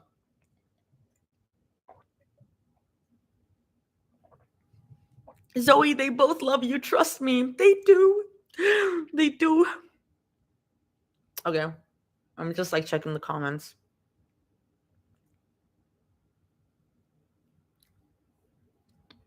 They both love you. They both love you. Next part is Mira POV. Have you read the new chapter? I haven't read New Two's Company. That's happening next week. It had my jaw on the floor. I know that there's whatchamacallit, plot twist. And I'm like, what plot twist? It's chapter 39. What are we doing? You never hear anything positive about the Kongs, but you do about Celine. No, I love Celine as like the complicated character that she is. The therapy. Where's my girl Cactus? Where is Cactus? I know that Early Access is doing something, but that's much later. They're watching something. Oh yeah, it's certainly a twist, a huge twist. I'm probably gonna read it after this. Yeah, I'm gonna read Two's Company next week. Okay. Sorry, y'all. Okay. I think I'm gonna keep going. Mira POV. Okay. Okay. Hand on her cheek as she slouches at her desk. Mira thinks, this is the most boring thing I've ever done in my life. The clock ticking in the corner is her only friend. It provides her with the only stimulation in this stuffy room, and her foot taps to the rhythm of the clock, an imaginary beat to accompany her. If she closes her eyes, she can almost envision herself making a dance out of it. God, she'd rather be making a stupid dance to a clock right now than doing this. Minho's pencil scratches incessantly in her left ear. He's writing furiously in his workbook, and she doesn't have to turn her head to know what kind of expression he's making as he stares down at his desk, putting all his energy into this quiz. She doesn't get why. They aren't even being graded on this. It's just a stupid exit quiz by their pompous tutor, the same kind that get every time the same kind they get every time they meet with her every other day. This quiz isn't even that hard. It's just an appetizer of basic algebra and a slew of English grammar. It's the first language they were taught after having Korean drilled into them. And frankly, Mira much prefers the simplicity of English to the hierarchy of Korean. She sighs through her nose as she lolls her head upwards to look at the clock again. She has 2 minutes left. Mira glances back at her paper. She's already filled out all the bubbles on her answer sheet. It's been that way for the past 10 minutes. Her workbook, meant to help her work through the problems on the quiz, has been left mostly empty. Meanwhile, Minho seems to be slogging through the last pages. What for? Bored out of her mind, Mira decides to spend the rest of her time doodling flowers inside her workbook. What are you gonna? Okay. Her tutor always throws them out in the end, so it's not like she'd get in trouble for using it how she pleases. The other day, she used the workbook to play a game of tic tac toe against herself. The day before that, she was doodling Zoe's name, just because Zoe's name was nice to write. Nothing else, nothing more. The shrill alarm of her tutor's phone makes Minho jump and slam his knee into the desk, and he hisses under his breath. Mira bites the inside of her cheek to keep from laughing. They've listened to that stupid alarm how many times already? How is he still surprised by it? Pencils down, palms up, their tutor says boredly. Same drill as always. Mira puts her pencil on the corner of the desk and she flips her palms over to show her tutor that she doesn't have anything written on them. So does Minho, but his hands are a little shakier than hers. Their tutor snatches up their papers. She doesn't bother sitting down to look at their answer sheets. She merely stands between their desks as her eyes scan the pages back and forth with clinical precision. She flips the sheets over to check the back pages, then scans them one last time. Then she taps the bottom edges of the pages against Minho's desk with a sigh. She looks at Minho first. He doesn't shrink under her gaze, but he does tuck his chin a little closer to his chest. Mira puts her hands in her lap to still them, bracing for what she knows is coming. Better, she says, clipped in tone. But you're still not applying yourself enough. How many times have I tried to tell you the difference between a gerund, a gerund? What is that? Ger between a ger It is a gerund, a form that's derived from a verb, but that functions as a noun. Asking and do you mind my asking? I've never heard that term before. I've never heard that term before. And I took English as a second language. Gerund? Okay, sure.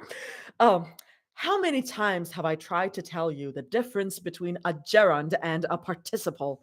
A 5-year-old can learn the difference faster than you can. In fact, your sister can. Oh, oop. Mira sets her jaw when her tutor turns that sharp gaze towards her. She knows that it's meant as praise, but it lands more like a ruler across the palms, especially when she can feel Minho staring at her like that. Nearly a perfect score again, Mira, her tutor coos, and the saccharine sweetness of her voice makes Mira want to wince. I'll go over your mistake this weekend. It's an easy mistake to make. I wouldn't feel bad about it. I'll let your father know how well you did today. She always lets him know. Her father knows all about her wonderful grades and her promise as a young protege, just as much as he knows that Minho, his heir, still struggles with math concepts that Mira excels at. If she could, if she could, Mira would trade their grades. She doesn't like the way that her father looks at her when he gives her 2-second praises at the dinner table. She doesn't like that kind of attention. It's nice sometimes, sure, but it doesn't feel good knowing that her success comes at the expense of more homework, more scrutiny, and less time with Zoe. And with that look her brother keeps giving her, like she had done this on purpose, their tutor dismisses them both with a wave of the hand. They stand up and bow to her, verbalize their appreciation for her help, and are sent out of the room. The wing of the mansion has been set up just for their academic success, labs and rooms meant to emulate small classroom environments. If they wanted more, all they ever had to do was ask, though Mira hardly sees the point in having even more tutors or classrooms. The hallway connecting their tutor's room to the livelier side of of the mansion is cold, their shoes echoing and creaking over the expensive wood floors. Goosebumps spread over her arms, and Mira almost instinctively hugs herself. She doesn't. Her fingernails dig into her fists at her sides instead. Her parents wouldn't like seeing her show any kind of vulnerability, even in the comfort of their own home. Minho is walking ahead. From the square of his shoulders and the way he refuses to look back, even when Mira accidentally trips on a small dent in the floor, she can hazard a guess that he's angry again. Yet she sucks in a deep breath and tries to catch up to him. Do you want to watch a movie with me tonight? She asks him, her voice steady. It carries through the hall, and she almost winces when it echoes back to her, sounding almost hopeful. That new movie is coming out later.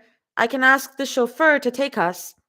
He scoffs. He's not looking at her, and Mira looks away in embarrassment. Watch it yourself. You think I want to watch a movie for kids? He spits, and the heat in her neck grows. It's not for kids, she argues, her voice a little weak. She wishes it were stronger, wishes she could point out that they were both kids. All my classmates are going to watch it this weekend. Yours probably will too. If you watch it ahead of time, you'll have something to brag about. That makes Minho slow down, just enough for that stupid hope to climb back up her throat. No, he says flatly. And just like that, Mira's shoulders drop. I'm too busy. You're always busy, she wants to bite back. But the last time she told him that, he pushed her hard enough that her wrist was sprained for a week. Then Minho walks faster and faster, and he leaves Mira behind, just as he always does, just as it has always been between them, ever since Mira could talk. She doesn't even remember how he acted before she was better than him.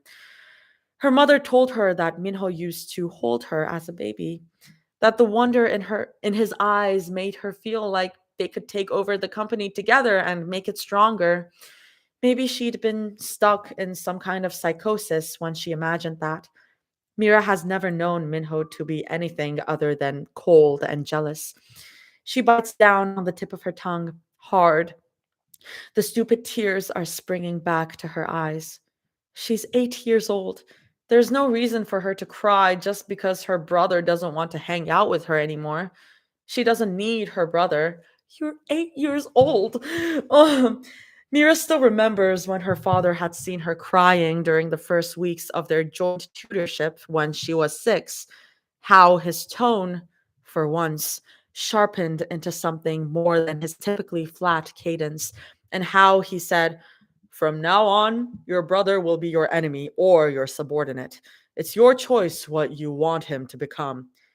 He can't be my friend?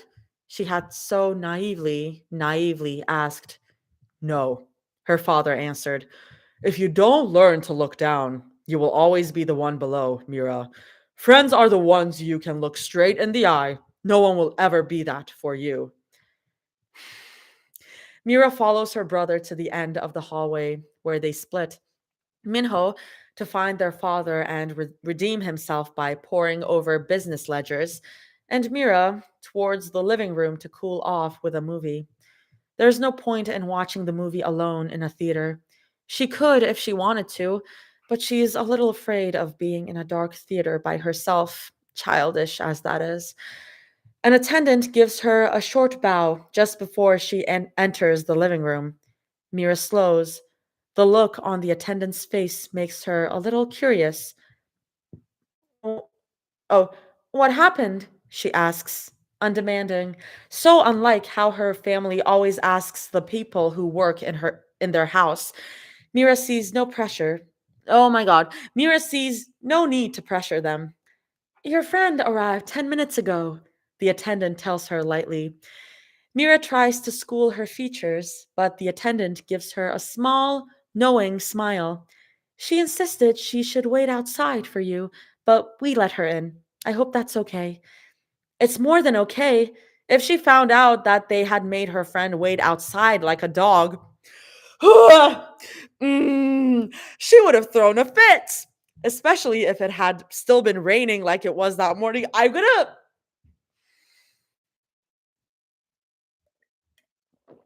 I'm so calm. Nothing. That means nothing. That means nothing. That means nothing to me. It means nothing. Especially if it had still been raining like it was that morning. She would have burnt down the entire mansion and let Zoe warm herself beside it. Quickening her pace and almost skipping down the hall, Mira heads for the living room. We will never stop hearing about it. Not only the rain, wait outside like a dog in the rain. Oh, she would have burnt down the entire mansion and let Zoe warm herself beside it is a good line. Is a good line. She was six. I mean, it's fair to feel bad for Minho. They're both kids. They're both being like have this shitty family. It's not their fault as kids, you know. It's not their fault that they had this upbringing. But yeah, Minho in the future, you can get mad at him. I'm not gonna get mad at child Minho. Okay. Okay. Quickening her pace and almost skipping down the hall, Mira heads for the living room. Zoe is sitting in the middle of the giant leather couch. She's swinging her feet as she drinks from an apple juice box that an attendant probably handed to her, and Mira's heart flips like the hot dog she had for lunch. "Zumi!" she calls out, and she doesn't care if she sounds excited. She is excited, and she hopes that her best friend knows that. Zoe puts down her apple juice and waves at her with frantic enthusiasm. Her big, dimpled smile makes Mira unbearably happy. "Hi, Mimi," Zoe says, eyes crinkling with her smile. "I hope it's okay that I'm here. You weren't answering the phone." Mira laughs, a touch incredulous. "I was being tutored," she explains, and she enjoys the way Zoe's face crinkles in mild confusion. "And of course, it's okay. It's always okay when it's you," she wants to say, but she's far too shy to let it out. Mira sits down on the couch beside Zoe. The TV isn't on, so she reaches over the coffee table to grab the remote and hands it over to Zoe. Zoe thanks her with a kiss on the cheek, as she always does whenever Mira hands her a snack from her lunchbox or lends her a pencil from her pencil for her notebook. It always makes Mira smile, though she tries her best to hide it. Zoe doesn't have to know what kind of effect it has on her. That sometimes she wants to ask Zoe to peck her on the lips like she did a couple of months ago, even though lips are a grown up thing. "How is tutoring?" Zoe asks, her legs still swinging at the end of the couch. Mira flattens her lips together to keep from smiling at the sight. She knows it would only make Zoe whine and push her hands into her lap to keep from swinging, and Mira would be deprived of watching how cute Zoe looks when she does it. She has to keep her face neutral whenever Zoe does a little dance while eating something good for lunch, or when Zoe hums under her breath while she draws. Little things like that, little things that she wants to keep to herself forever. Things that she wants to put in a box and come back to every so often just to smile at. "I'm krilling my elf. I'm krilling my elf." "It went fine," Mira says offhandedly. It's not a lie. Just boring stuff again. We went over irregular verbs and some stuff that we already talked about last week. I don't know why we have to meet with her all the time. It's so boring. Zoe turns around on the couch to look at her curiously. She tilts her head, then asks, "Well, at least you can spend time with your brother that way, right?" Zoe chews on the end of her straw and adds, a little wistfully, "Sometimes I wish I had a brother like you do. Or a sister. A sister would be nice." That strikes a nerve. Mira tries not to show it on her face, just as her parents had taught her to do in public. But Zoe knows her far too well for her to be fooled. "He doesn't like it?" she guesses. More like he doesn't like doing it with me, Mira wants to correct. But it's too cynical. And the last thing she wants is for their conversation to be touched with that kind of energy this early in the day. They still haven't made s'mores yet, and she hasn't asked Zoe to come see a movie with her later, or clarified that it's a lot different from those grown up dates that they see in the rom coms they watch together. So Mira shrugs and answers, Tutoring is boring to both of us." "Is there a way you can get out of it?" Zoe muses out loud, staring at the ceiling. It makes Mira giggle under her breath. Always the first one to have a plan. Most of the times they've snuck off or done something daring, like the time they got soda and a skateboard and sped down the sidewalk like a torpedo together, have been because it was Zoe's idea. "If I knew how, I would have done it a long time ago," Mira says.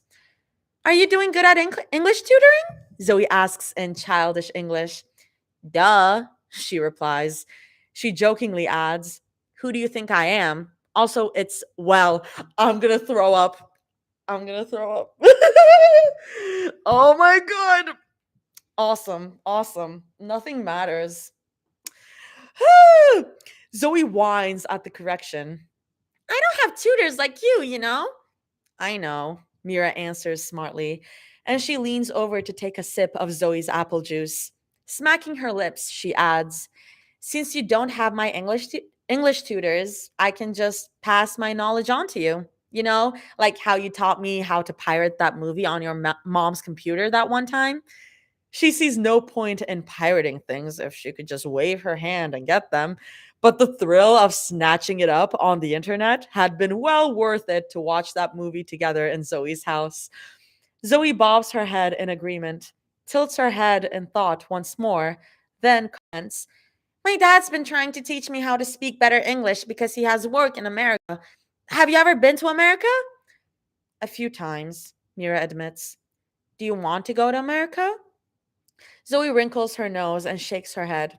Mira snorts. "Appa always said that the rats are huge there," she exclaims, and with Mira nodding along. "I like rats, but I don't like them taking my food. He says that the rats and birds always try to get his food." Which could mean nothing.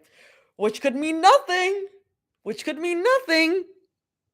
Which could mean nothing. Which could mean nothing. Rats and birds. Which could mean nothing. The funny part is that Mira doesn't know if Zoe's dad is taking advantage of Zoe's innocence or not. Her own trips to America have always been less than stellar. It could mean nothing, but this is Jaime we're talking about. Oh, God. "If you ever go on vacation to America, tell you what," Mira says with a hum. Zoe's eyes widen in question. "I'll come along with you, and I can bat all the rats and birds away from your food." "You'd do that for me?" Zoe asks, awed. "I would do anything for you, Zumi," Mira thinks. Hmm, but that sounds too close to having a crush. And Mira decidedly would never have a crush, especially after she vowed never to crush on anyone when her parents told her that she'd need to fall in love with a nice, rich man when she's older. So she does nothing because it's not a crush. And she doesn't want Zoe to get the wrong idea. "Sure, yeah. Mira says casually. She subtly clears her throat. I'll want the seaweed soup your dad makes in return. She doesn't like seaweed soup that much. She just needs an excuse. Zoe cuddles up to her arm with a squeal. Mira pretends not to think about how warm she is. Thank you. Oh my god. And how much she likes it when Zoe hugs her like this. They fall into comfortable silence when they find a channel rerunning an episode of Drake and Josh. Flashback. Oh, Drake and Josh. Throwback, not flashback, throwback. Though silence isn't really a word that Mira would use to describe the two of them, one way or another, Zoe always finds a way to fill the silence, humming, singing, talking Mira's ear off, scratching at her notebook, or all of the above. Today, she's just laughing and pointing at the TV. Zoe is a breath of fresh air compared to the usual silence that Mira suffocates in. Car rides and dinners passed in stark, wordless tension, and the volume only ever spiked if it was for her or Minho to be reprimanded. Ever since she met Zoe, their ire has been turning more and more towards Mira. Not that Mira cares. She would rather listen to the nth lecture about how disappointed they are with her for forgetting her duties at school than never meet someone as bright as Zoe. Zoe fills the silence around her with wonderful, beautiful noise, noise that helps her body express itself at the dance studio after her ballet classes. She's never felt that way before, and now the noise is all she can think about. Zoe, arms still clinging to her, mumbles, "You should just start lying to your tutor." Mira startles out of her trance from watching the TV. She glances down at Zoe. What? Lie to your tutor and your teacher, maybe your parents, Zoe says firmly. She looks up at Mira, then assures her with a chubby cheeked smile. If you don't like being good at what you do, then you can pretend that you aren't, and maybe they'll stop bothering you, right? Mira opens her mouth to retort, but she finds that she can't think of anything to say. Huh, it's not a bad plan, Mira admits, scratching at her neck. She doesn't care if she sees the disappointment in her tutor's eyes or her parents'. She's already so conditioned to seeing it after she sneaks off with Zoe that it hardly matters to her anymore. She just hates being the center of their attention. She hates that she's so she hates that she's so perceptive that she knows that their attention is shallow and that they love what she can do for them rather than who she is. It wouldn't be bad to give that attention to Minho. After all, he so badly craves it. And maybe he would finally watch a movie with her again. That childish part of her hopes. She claws it down in the end. I never have bad plans, Zoe quips. Not even the time you tried to make me climb on your shoulders, Mira teases. I thought I'd be strong enough, Zoe whines. One day, she hums. She thrums her fingers on her lap while they watch the last few minutes of the episode. It distracts them for a moment, and she forgets what they were talking about until the credits start to roll. I'll try that next time, Mira says. What you told me about the pretending. It wouldn't be hard to pick random bubbles and tell her tutor that she didn't get things anymore. It would, after all, free her. Zoe is right about that. Zoe has been right about a lot of things so far. Zoe looks her straight in the eye, and her smile spreads wider across her face. Mira keeps that smile tucked away in a box for her to come back to. Whatever. Sure, sure. Of course. Sure, sure.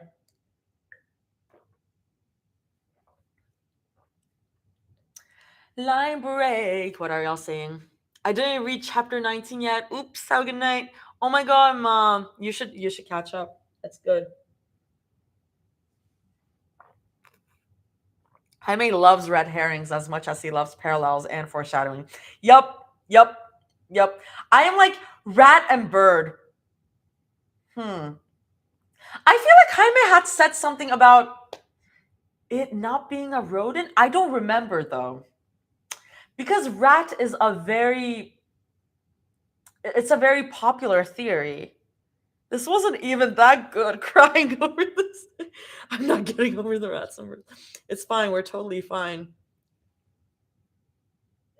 Mm.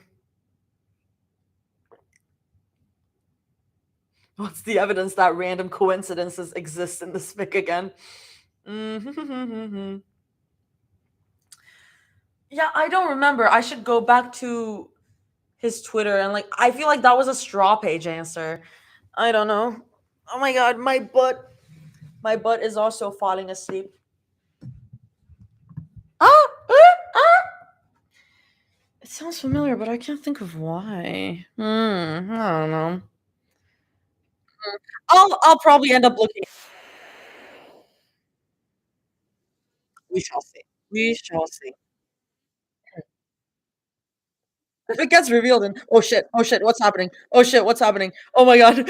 Sorry, TikTok did something and I was like, ah! Okay, I'm back. Um, let me take another sip of water. We're about to get to the fun part. I mean, I'm already having fun. Next part is Zoe though. We'll see. Hand on her cheek as she slouches at her desk. Zoe thinks this is the most boring thing I've ever done in my life.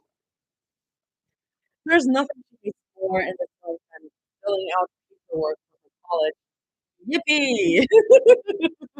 Here's the dozens of photos of her in a body cast and her 50 bajillion doctor notes not enough to prove she wasn't fit enough to do her stupid finals? Why is she still going around in circles? Also, why does her dad keep giving her bills and people call for maintenance around the house? Whatever happened to being the man of the house? Zoe blows her hair out of her face. Whatever. She taps the end of her pen against her cheek and looks down at the scattered array of papers on her desk. She should start paying someone to do paperwork for her or something. Knowing Ruby and Mira, they probably know a guy or two who would help. So the thought of it makes her sniff under her breath. As she scribbles something in the margins of her notebook, her stomach starts to rumble. Oh man, again? She whines, hand on her stomach. She ate 6 hours ago. She should be fine. 6 hours is a lot of time. But her stomach rumbles again, and Zoe huffs as she slaps her pencil back on her desk. She's cramped for enough tests and pulled enough all-nighters to know that her stomach won't stop screaming at her until she gets up to eat something. She might not necessarily feel hungry, but her body knows how to yell at her if it needs something. It's annoying, but it's also a little comfortable. Zoe stretches her arms up to the ceiling and groans. The pop in her spine feels tense, and she moves from side to side to get all the kinks out of her back. She scans through her notifications for a moment. None of them are eye-catching, mostly just junky mails or comments on her biggest post about her not birth this time breakfast before she picks herself out of the chair. Downstairs, Rumi is already in the kitchen. She is slicing beef into thin strips, and Zoe smiles to herself. She's making the japchae that Zoe told her she was craving that morning. Sometimes it's still so weird that the idol that she was a fan of since she was a kid has taken to being her personal chef every day in her kitchen. And not just her personal chef, her tea fetcher while she sits at the computer, the one who folds her laundry even when she whines for her to leave it be, and her personal space heater when they watch movies late at night on her couch. Zoe particularly likes Rumi the personal space heater the most. She always makes sure to thank Rumi for all her services with a peck on the cheek, even if the teenager in her screams so loudly in her mind that she has a hard time ignoring it most days. Hi, sweet pea, Rumi coos, and the flower stems in Zoe's stomach curl with giddiness. It's only four, Zoe says with a giggle, and walking over to Rumi to place her hand on Rumi's warm waist. Rumi just shoots her a sheepish smile. She doesn't stop slicing the beef, though. I thought it would be better to get ahead on dinner, just in case, she admits. Just in case what? Zoe asks. Just in case you get hungry, Rumi clarifies. As if it had been waiting for the command, Zoe's stomach rumbles with incredible timber. It makes the both of them laugh. Rumi puts down her knife to turn around and face her, eyes twinkling with joy. It'll be another half hour before it's ready. Are you okay with that? Or are you going to drop dead on me? Rumi teases. I think I might die, actually, Zoe tells her seriously. Rumi pinches her cheek, and Zoe whines as she half heartedly bats her hand away. You can wait half an hour, Rumi says with a light roll of her eyes. There's a smile on her lips, and Zoe wishes she could. But if you're hungry now, you're more than welcome to raid the pantry. Ever since Rumi and Mira had, in the barest sense of the word, moved in with her, they made sure to keep Zoe's pantry and fridge well stocked. Her house has never held this much food in it before, and she'd be lying if she said she wasn't scared that the inside of her fridge would collapse with all the food stacked inside of it. Zoe gives her a short hug as thanks for making dinner, and she bounces off to the pantry, only to be greeted with the same kind of stock she used to have in college: instant ramen and granola bars galore. She scratches her cheek in embarrassment. Maybe she and Mira really should have slowed down on the snacks during their daily movie mornings and nights. It doesn't help that they always compete to see who can make the nastiest combination, which Zoe always wins, obviously. It's nice to eat things for the taste and joy of it rather than for pure sustenance. She'd almost forgotten what it was like to eat past the feeling of fullness and to see the swell of her belly from a good dinner and a thick side of snacks. And therein lies her problem. Snacks are expensive, and she doesn't want to go out today just to get more food that she'll inevitably munch on with her dad or her girls while they watch a rom-com. She curses past Zoe. You okay? Rumi calls over her shoulder, mushroom and peppers on her cutting board. Fine, Zoe calls back, and she winces at weakness. She can probably finesse some more snacks tomorrow. At least she still has an abundance of meat and hot pockets in the fridge for dinner. Making two hot rich girls try hot pockets for the first time is still her favorite private video on her YouTube channel, privately uploaded for the lols. So she doesn't have to worry about that. She just has to worry about her snacky moods. For now, Zoe figures that she can just do what she usually does when she has no snacks in the house: drink a healthy serving of honey citron tea. Oh my god, my butt is really hurting. Okay. Zoe yawns and smacks her lips while she gets the kettle ready. Oh, the late afternoon nap after drinking tea is going to hit so good later. She can already envision herself cuddling up next to Derpy while she feels hands slide over her hips. It makes her freeze, her spoon midway through dumping honey citron jam into her mug. Okay. I'm just seeing words. Okay. Bend over. Mira husks in her ears. Zoe thinks, what? At the same time, she wants to say, huh? And also, what? None of it comes out.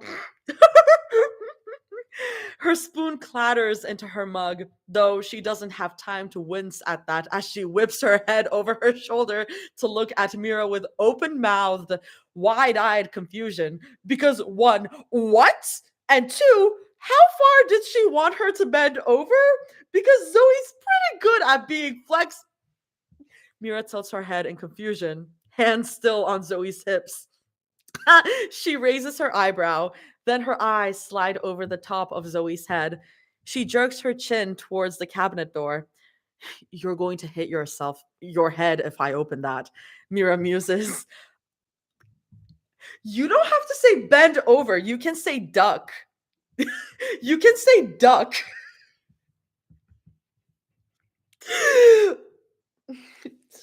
Sure. Oh? Oh, wait. The Zoe Zoe laughs loudly to preserve her dignity, and instead of bending over like Mira had asked, she steps out of the way. Sorry, mind melted from all the words I had to read today, she babbles. You have no idea how many words I just saw today. Uh-huh, Mira says, amused and confused. Zoe misses having Mira's hands on her waist. She kind of wishes she did just bend down now, and, huh, maybe that's why Mira asked her to bend down instead of stepping to the side. They are very touchy people. Touchy in the friendly way, duh. Mira pulls out a glass. Mira pulls out a glass, then tugs Zoe by her waistband to stand back in front of her tea mug. Without saying another word, Mira takes the kettle and pours the water into Zoe's mug for her. I'm surprised you didn't take one of the mugs that Rumi and I made for you, Mira says with a hum. Mug mention! Mug mention! Woo! Wee wee! Mug mention! Mira says with a hum, eyes on the water level in Zoe's cup. Zoe shrugs, but she can't help but smile. You guys would have fought over it if I picked one over the other, and I can't drink 2 mugs of tea. She doesn't mean fight. As they would most certainly bicker, but she knows them well enough nowadays to know that they wouldn't fight like they did back then. As much as they seem to make up over the past few weeks, neither of them seem keen on letting go of their old married couple bickering, and Zoe doesn't mind it at all. It's just how they are. It's adorable to watch sometimes. Other times, Zoe can't help but wonder just how much she missed. Being in a coma meant that all it took was one blink for her to go from watching her friends be at each other's throats to pinching each other's waists. One making japchae while the other giggles and sips from a glass of water, pretending that she didn't do anything. It's an odd feeling of inertia. Zoe's still not sure if she's used to it. She doesn't know how to get used to it, but she's sure that she will.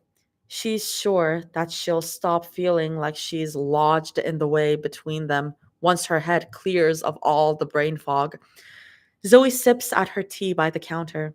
She smacks her lips and groans at the taste, sweet and lemony all at once. Do you know what would be great with yuja-cha? She remarks after a light blow to the rim of her cup. If you poured it over spaghetti as a glaze. Stop looking at me like that. No, Zoe, you are weird for that. Zoe, girl. No, that is weird. Ruby shakes her head. Sometimes I wonder how you haven't gone to the hospital yet because of your food habits. I have an iron stomach, Zoe rebuts, grinning over another sip of her hot drink. She smacks her lips, then adds, I've only gone to the hospital thrice in my life. Not even for checkups? Mira asks, confused. They cost too much money, Zoe says offhandedly. She tries not to snort at the faces they're making at her. Once because I had a fever when I was 9, then again when I got, you know, then the third time I fell out of a The words lodge in her throat. She coughs and she forces the mug back up to her lips, choosing to sip instead of talk. Okay, I'll get back to that. 3 times in your whole life is crazy. I know the healthcare system sucks, but you were in Korea. I don't know about the healthcare system in Korea, but like 3 times in your life? When did you get your vaccinations? Did you get vaccinated, Zoe? Cough, cough. Okay. She doesn't really remember much about what happened that day still. She hasn't remembered anything about it for quite a long time. All she remembers is the aftermath, the hospital, the turtle plushie, classmates who came to visit her, and a friend. It's weird. She knows Mira had been at the hospital with her. She knows that Mira had been with her when she fell out of the tree and kickstarted her parents' overprotectiveness, but she still doesn't remember Mira's face or what they did or how they usually hung out. There are bits and pieces that she remembers, like the smell of Mira's bedroom, clean and powdery, though everything else feels as if someone had covered it with a blanket. Zoe had talked to Dr. Han about it. Forgetting things she did as a 7-year old wasn't out of the ordinary, and it didn't have to mean that she had suffered significant brain damage from her fall or the crash. She was just a kid. She's allowed to forget, even if she desperately doesn't want to. And she doesn't miss the way that Mira is looking at her right now. Why are you looking at me like that? She wants to ask. You didn't do anything wrong. If anything was wrong between us, if I ever made you feel like you couldn't tell me things, then it's my fault, not yours. I should be the one feeling guilty. I should be saying sorry to you. It's my fault that I made you feel like you can't say anything to me. I think it might be my fault that you didn't want to be friends anymore. But her mouth feels too dry, her tongue too tied, and Zoe just tips the mug to her lips and drinks some more. Rumi clears her throat. If you want to do your spaghetti combo, you could try it tomorrow, Rumi says quickly, and Mira glances away from Zoe. I think we ran out the brand that you like, though. That's okay, Zoe starts. I can get some tomorrow, Mira says. She walks over to the pantry and tugs the door open to peer inside. Her eyebrow twitches, and she declares, I can get some right now, actually, and everything else. Zoe shoots her a look, and Mira quirks an eyebrow at her. Neither of them want to back down from their staring contest. Rumi huffs and spins on her heel to look at them with that look. Mira, take Zoe with you. What? Why? Mira asks, baffled. Because you don't know how to shop for food at normal grocery stores, Rumi points out. Like you do, Mira challenges. I don't, Rumi retorts. That's why I'm making you bring the one person who does. Zoe holds up her hands in surrender. Hey, man, all I ever ate through high school and college was shinramyun and dried seaweed. Why do you think I know what to get? At least you'd pick food that you like, Rumi notes. And if you had Mira with you, she'd make sure you picked at least a few healthier things, balance and all that. Zoe hums at her idea. You know how before you debuted as a solo artist, Sunlight Entertainment kind of thought about debuting you in a group as the leader? Rumi cocks her head. Yeah? I think you would have made a really good leader, Annie. Zoe teases. Rumi coughs directly into her fist and robotically turns back around to tend to the rest of her ingredients. God forbid a girl call someone Annie. And Mira cackles out loud at her reaction.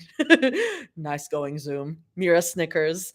And she leans on the counter with her arms crossed. I think you just broke the golden girl. Shut up, Rumi hisses, swatting at Mira with a wooden spoon. Laughing under her breath, Zoe walks up to Rumi's tray of assorted vegetables and picks out a slice of egg jidan. Egg jidan. Rumi half-heartedly bats her hand away and bats at Mira harder when Mira tries to take a carrot slice.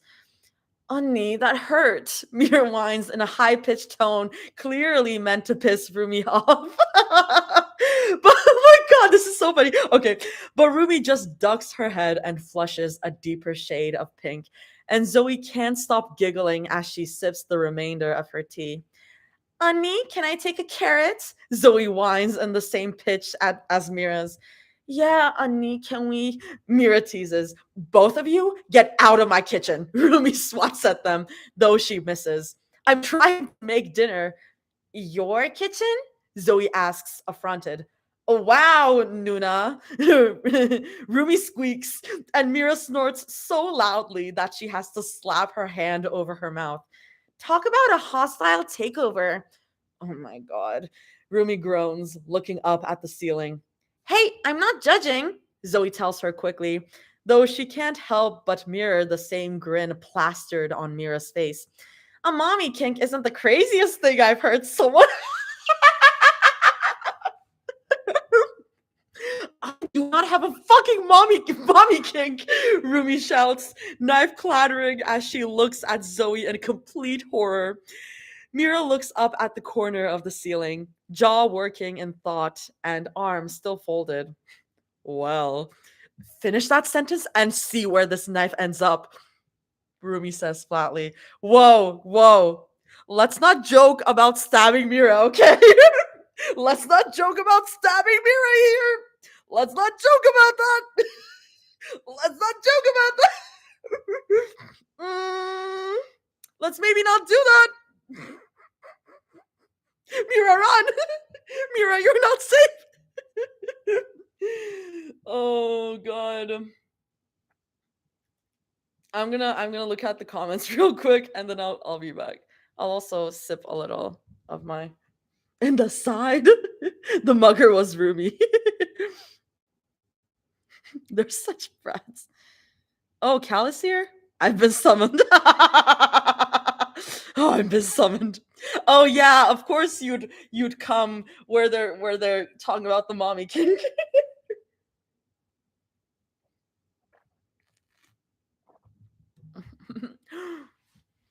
That relates to no, don't say anything about the plot twist in TC. I haven't read it yet. I haven't read it yet. Okay. Finish that sentence and see where this knife ends up, Rumi says flatly. Mira just snickers. Oh, don't worry, Anni. Mira teases. Your secret is safe with us. It better be. Rumi spins around to look at her. Or else I'm telling Zoe that you like it even more when someone calls you. Don't know what you're talking about, Mira says quickly. She coughs into her fist. Hey, Zumi, feel good enough to go out and get groceries with me, or do you want to stay home? I can come with, Zoe replies, bobbing her head up and down in excitement. She slides over to the sink to place her empty mug inside it, and Mira materializes at her side. She doesn't squeak this time, maybe just a little. She's getting used to Mira's cat-like footsteps, at least. Mira leans in close to her, and she lowers her voice to stage whisper. If you want, I can tell you what Rumi really likes being called. Mira! Rumi warns. Zoe snickers and bats at Mira's arm. It's fine. I'd rather find out on my own. She says casually.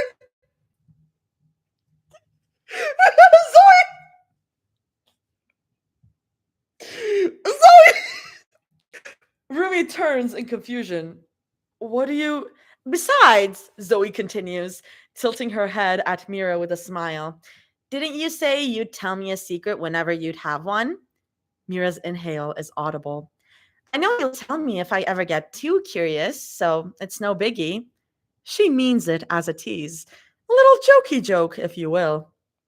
But the look that passes over Mira's face. Hurt, a small nugget of grief, panic, until she pulls it away, just confuses her. It only occurs to Zoe after Mira looks away that it was something she had said as a child. Under an elm tree and sealed with a pinky promise.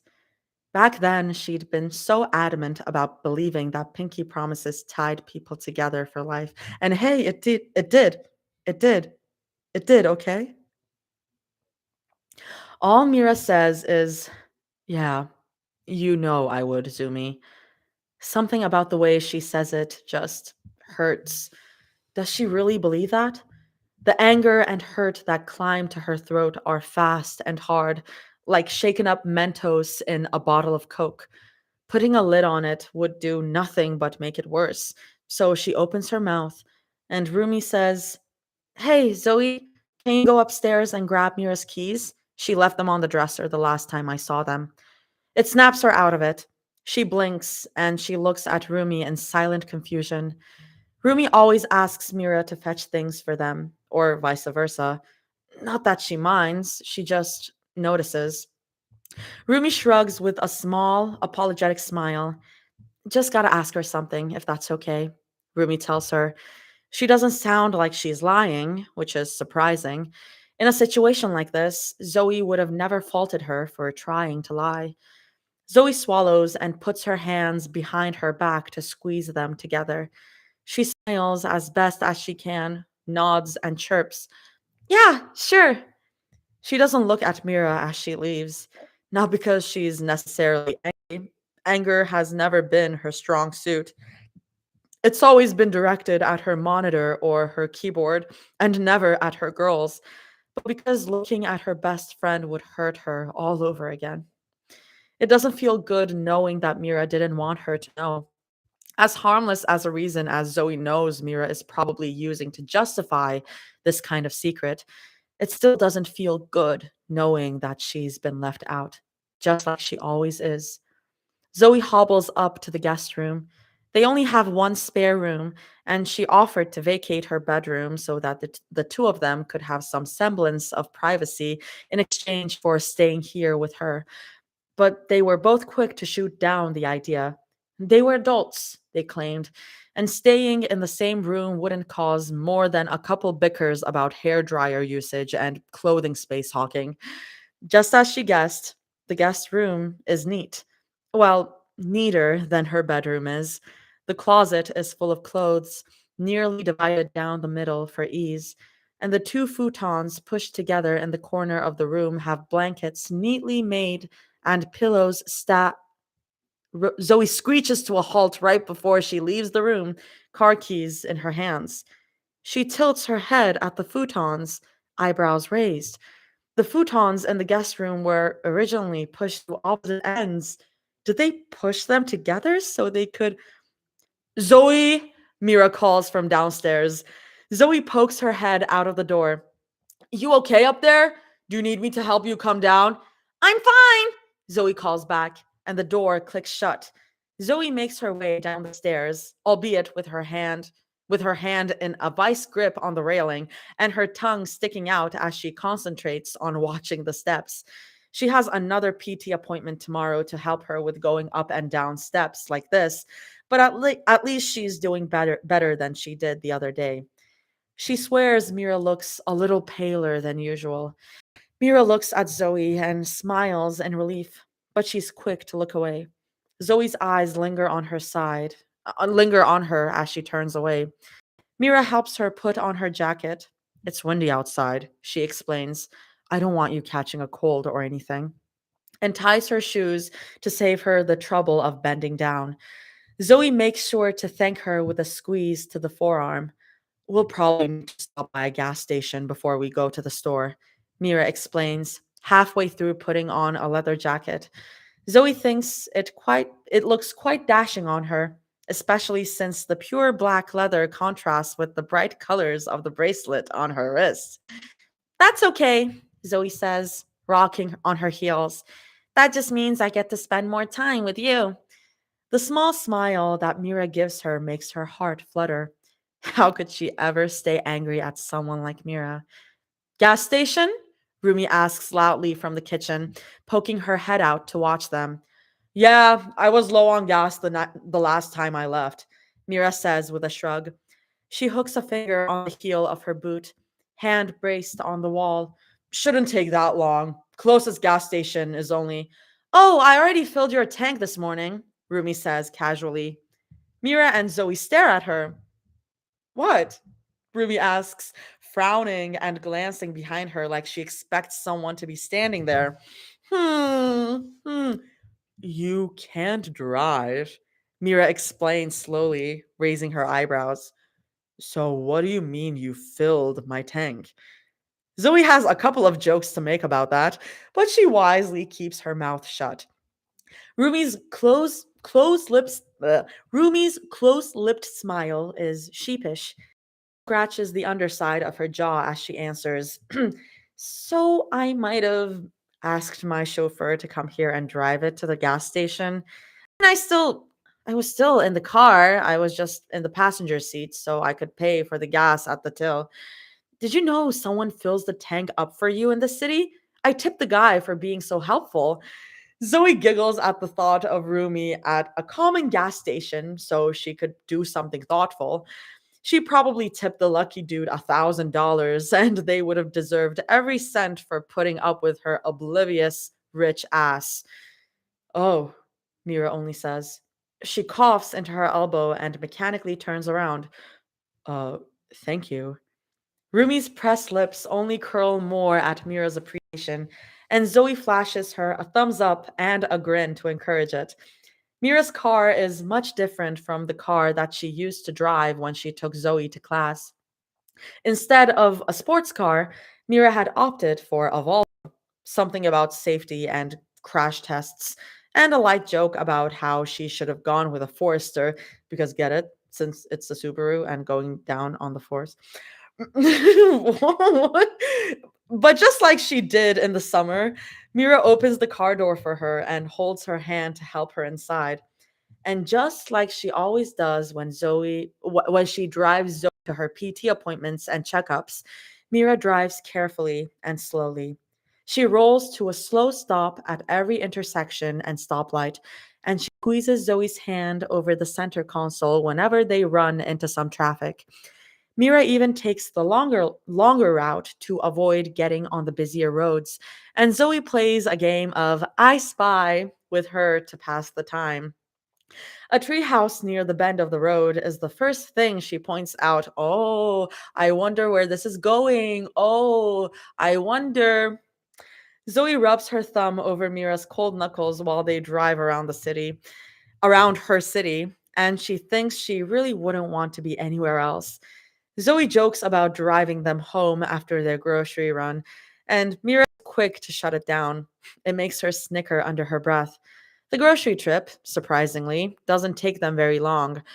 Mira makes fun of her for swarming straight to the cheap cans of tuna and Vienna sausages, but she relents and gets a few cans when Zoe avows that she'd forever be changed by her tuna sandwich recipe.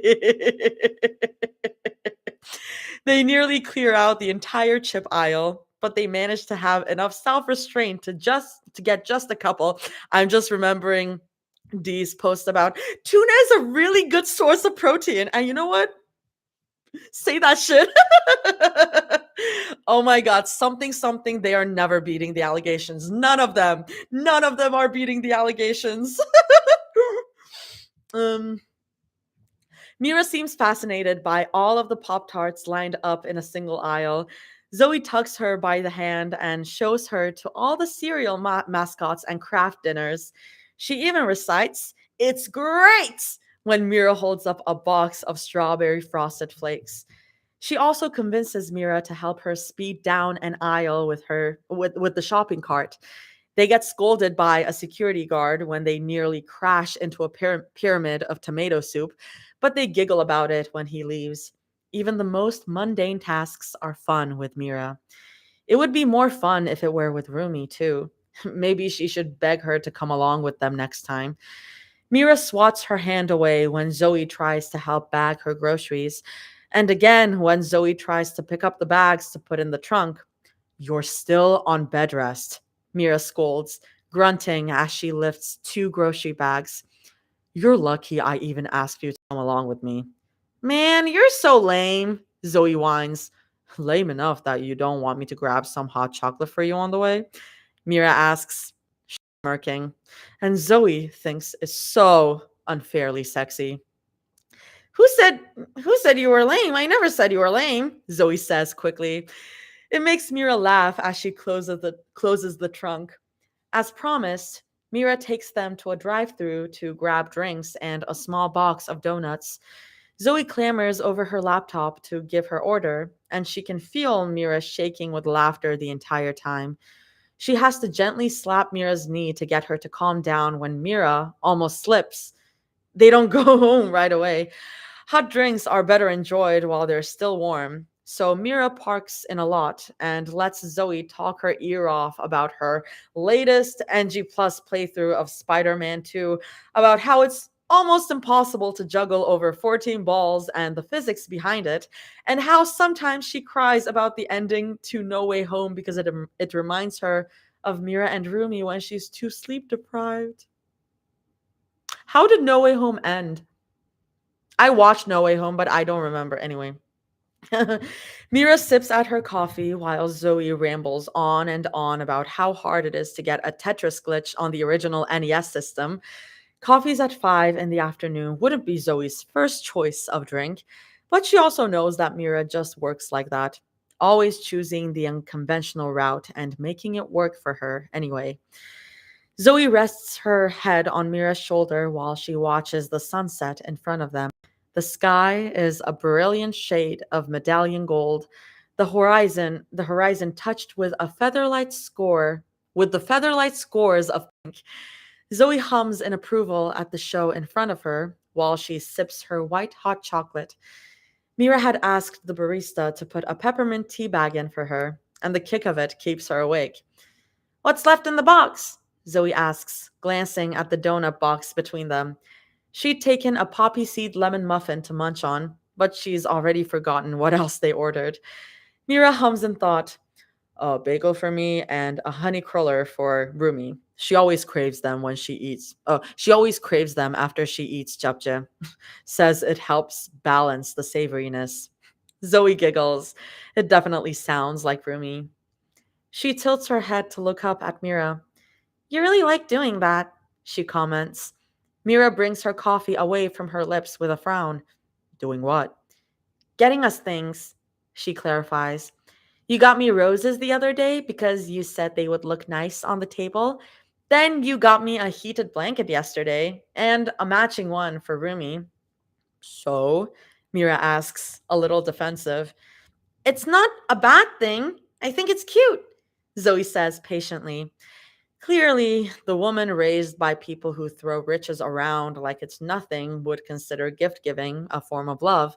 But she wonders if, do you like it when people do that for you too? Do what? Mira glances at the setting sky to think it over some more. If you mean I like getting gifts, it's fine. She pauses to think. I like it more when it's homemade, like your bracelet. Zoe hums in thought at that. What do you like then? For what? Laughing, Zoe points at her coffee cup.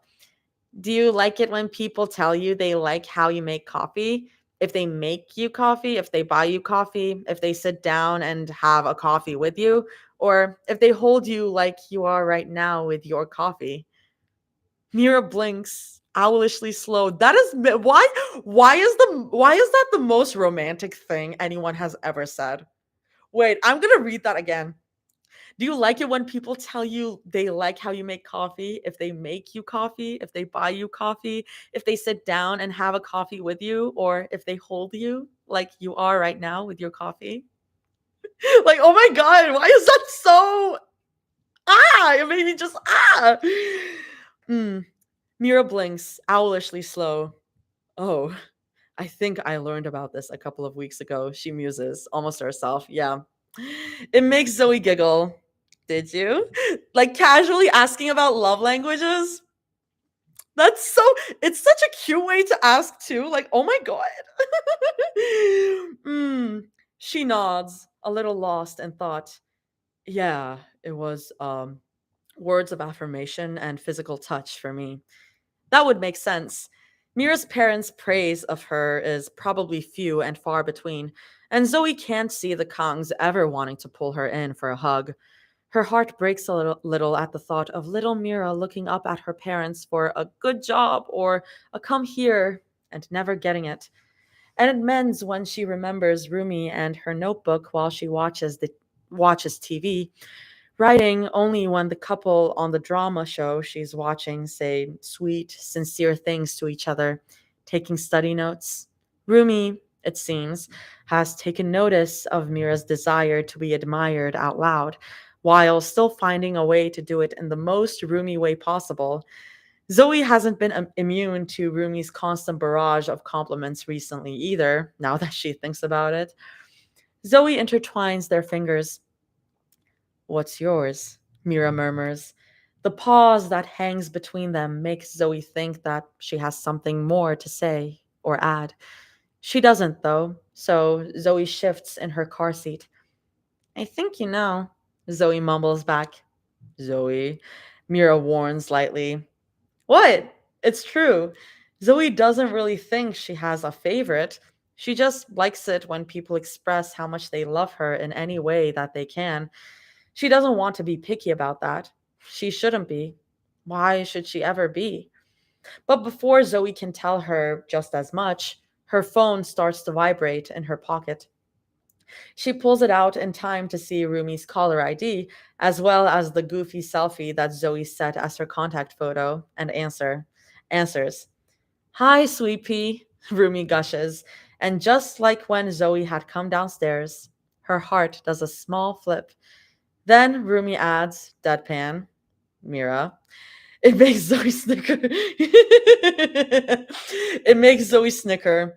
Mira seems to resist the urge to roll her eyes for a whole 2 seconds before she does it anyway.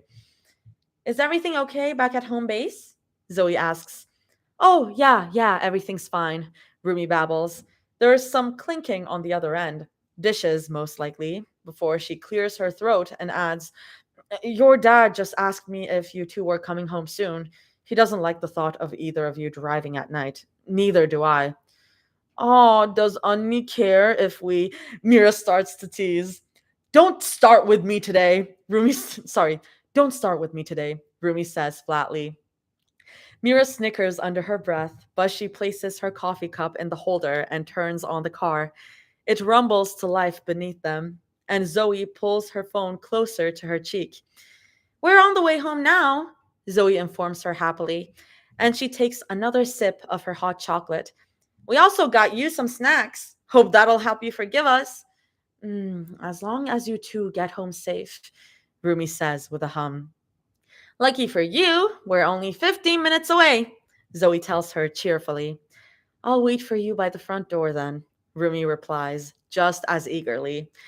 Zoe and Mira glance at each other, and they both try their best to suppress matching smiles. Reminds her of a dog looking out of a window, but that wouldn't be nice to say. mm, Kay will be there soon, Zoe says, squeezing Mira's hand 3 times over the console. Love you, Gangaji. Rumi laughs breathlessly into the phone. Zoe grins to herself. I'm gonna look up what that means. I don't know Korean pet names, y'all.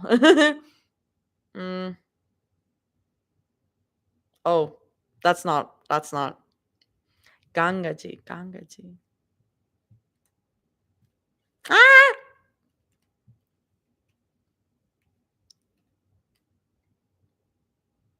Deadpan, yeah. Oh, it means puppy. Okay. Okay, I see. It means puppy. Gotcha. Rumi laughs breathlessly into the phone. Oh my god! The chapter is over? Sorry, it took me by surprise. Oh my god. Rumi laughs breathlessly into the phone. Zoe grins to herself. Love you too, she answers, a little laugh in her words. The line goes dead, and Mira and Zoe start to howl with laughter in the car. They're much louder than the music, but Zoe doesn't really care. Mira looks behind her to check for her blind spots, and Zoe's giggles begin to fade. A little sprout of doubt starts to seed itself in her murky brain. Had Rumi meant to say it like, I love you too, or I love you too? I love you too, or I love you too? She blinks away the thoughts when Mira squeezes her hand while she palms the steering wheel. What would it matter what she meant? What would it matter why Mira likes to keep things from her? The fact that the two of them are right here with her, waiting for her at home, is a blessing that she never wants to take for granted. For all she knows, it could have been something she did. This should be okay, even if there are secrets between them, even if something she feels like she should be even if something she feels like she should be tucking those kinds of secrets away into a small, dusty box in the back of her mind. Enough with the box. Enough with the box. I don't care. Enough. Enough. And that's the end of the chapter. Because Simon was really incapable of letting Zoe be happy for more than 5 seconds. Please no spoiler, but is it still super it's not super angsty. Um it just makes you go, "Oh Zoe. Oh Zoe. Oh Zoe. They love you so much. Don't Zoe, Zoe. Zoe. Come on, Zoe." I'm just checking something. Cool. Adding box to the list of trigger words. Something about baby Zomira makes me want to throw up because they're so cute and tragic. Me too. Also, the Unni thing will come back, mark my words. I have no doubt. I had no doubt. Don't worry. Next chapter is one of my favorites. We finally get the reveal we've been waiting for. And we get a segue into one of my favorite feet kicking arcs.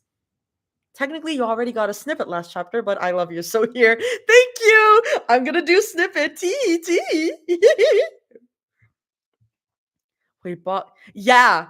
Yeah, Mira's letters. That's the thing about the box. Yeah, that's the thing that I'm throwing up about. Okay, let me read the snippet. Where are you? Okay. Wait. Okay. Oh, is that Mira speaking? Okay. Oh, no wonder you wouldn't let me come up here first. I thought you just wanted to show off your ass again. She jokes. No. That's Zoe. Oh, no wonder you wouldn't let me come up here first. I thought you just wanted to show off your ass again. She jokes, jerking her chin up. You brought the picnic basket up, right? I can come back down if you. Oh, fuck. Huh. She yelps. The board she'd been standing on breaks, which isn't too surprising considering its age. It must be as old as Zoe is. Her shoe slips and her stomach plummets. Or is that. I thought you just want to show off your ass again is a very, very Zoe line to say, but. Hmm. Sorry, I'm. Hmm. Hmm. Hmm. Hmm. Hmm. Sorry, I'm just. Hmm. I don't know. Hmm.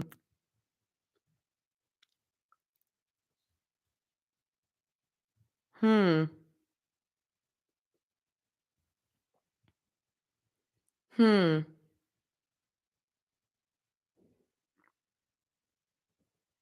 Hmm. So that's how you chose to play. Okay, sorry, my brain caught up. Okay, we're just having a repeat of it because K drama. Okay, okay, sorry, my brain caught up. My brain caught up. My It's gonna come back and forth between a tree in the current time and the tree from their past. Yeah, I wouldn't be surprised knowing Jaime. Villager noises. Sunset picnic in the treehouse. I mean, I would be surprised if the treehouse didn't come back.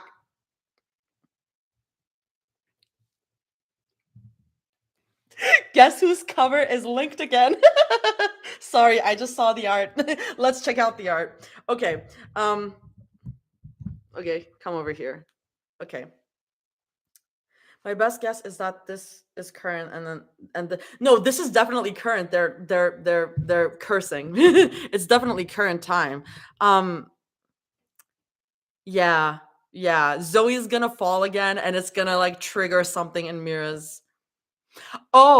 Okay. I think I'm getting why I got confused because this is Mira POV.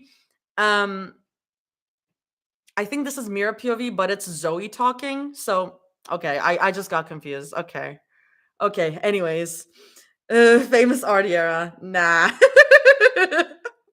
Okay, let's see. Let's see. Cute roomie, cute roomie. She hasn't known what to do in a long time. Not for this, not when they were together, not when she was a frightened child in the limelight of a life she didn't even want. Oh my heart! Oh my heart! Oh my heart! Oh no, my heart! Oh no! Oh no! Oh no! Oh, that sucks! Oh shit! Oh shit! Oh no!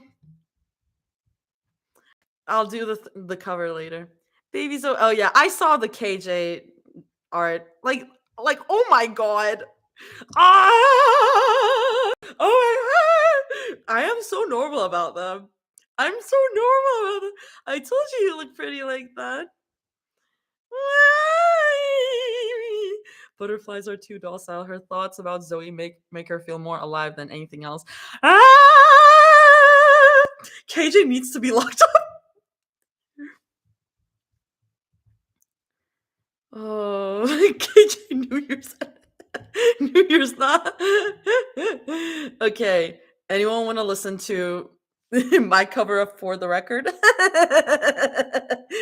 as a goodbye thing? Because it is 1 a.m. and I would love to sleep because I am, in fact, waking up earlier than usual tomorrow. Teehee. Okay, come over here. I'm going to say bye to the YouTube. Bye to the YouTube because it's going to mess up my audio. So bye, YouTube. Thanks for being here. Bye.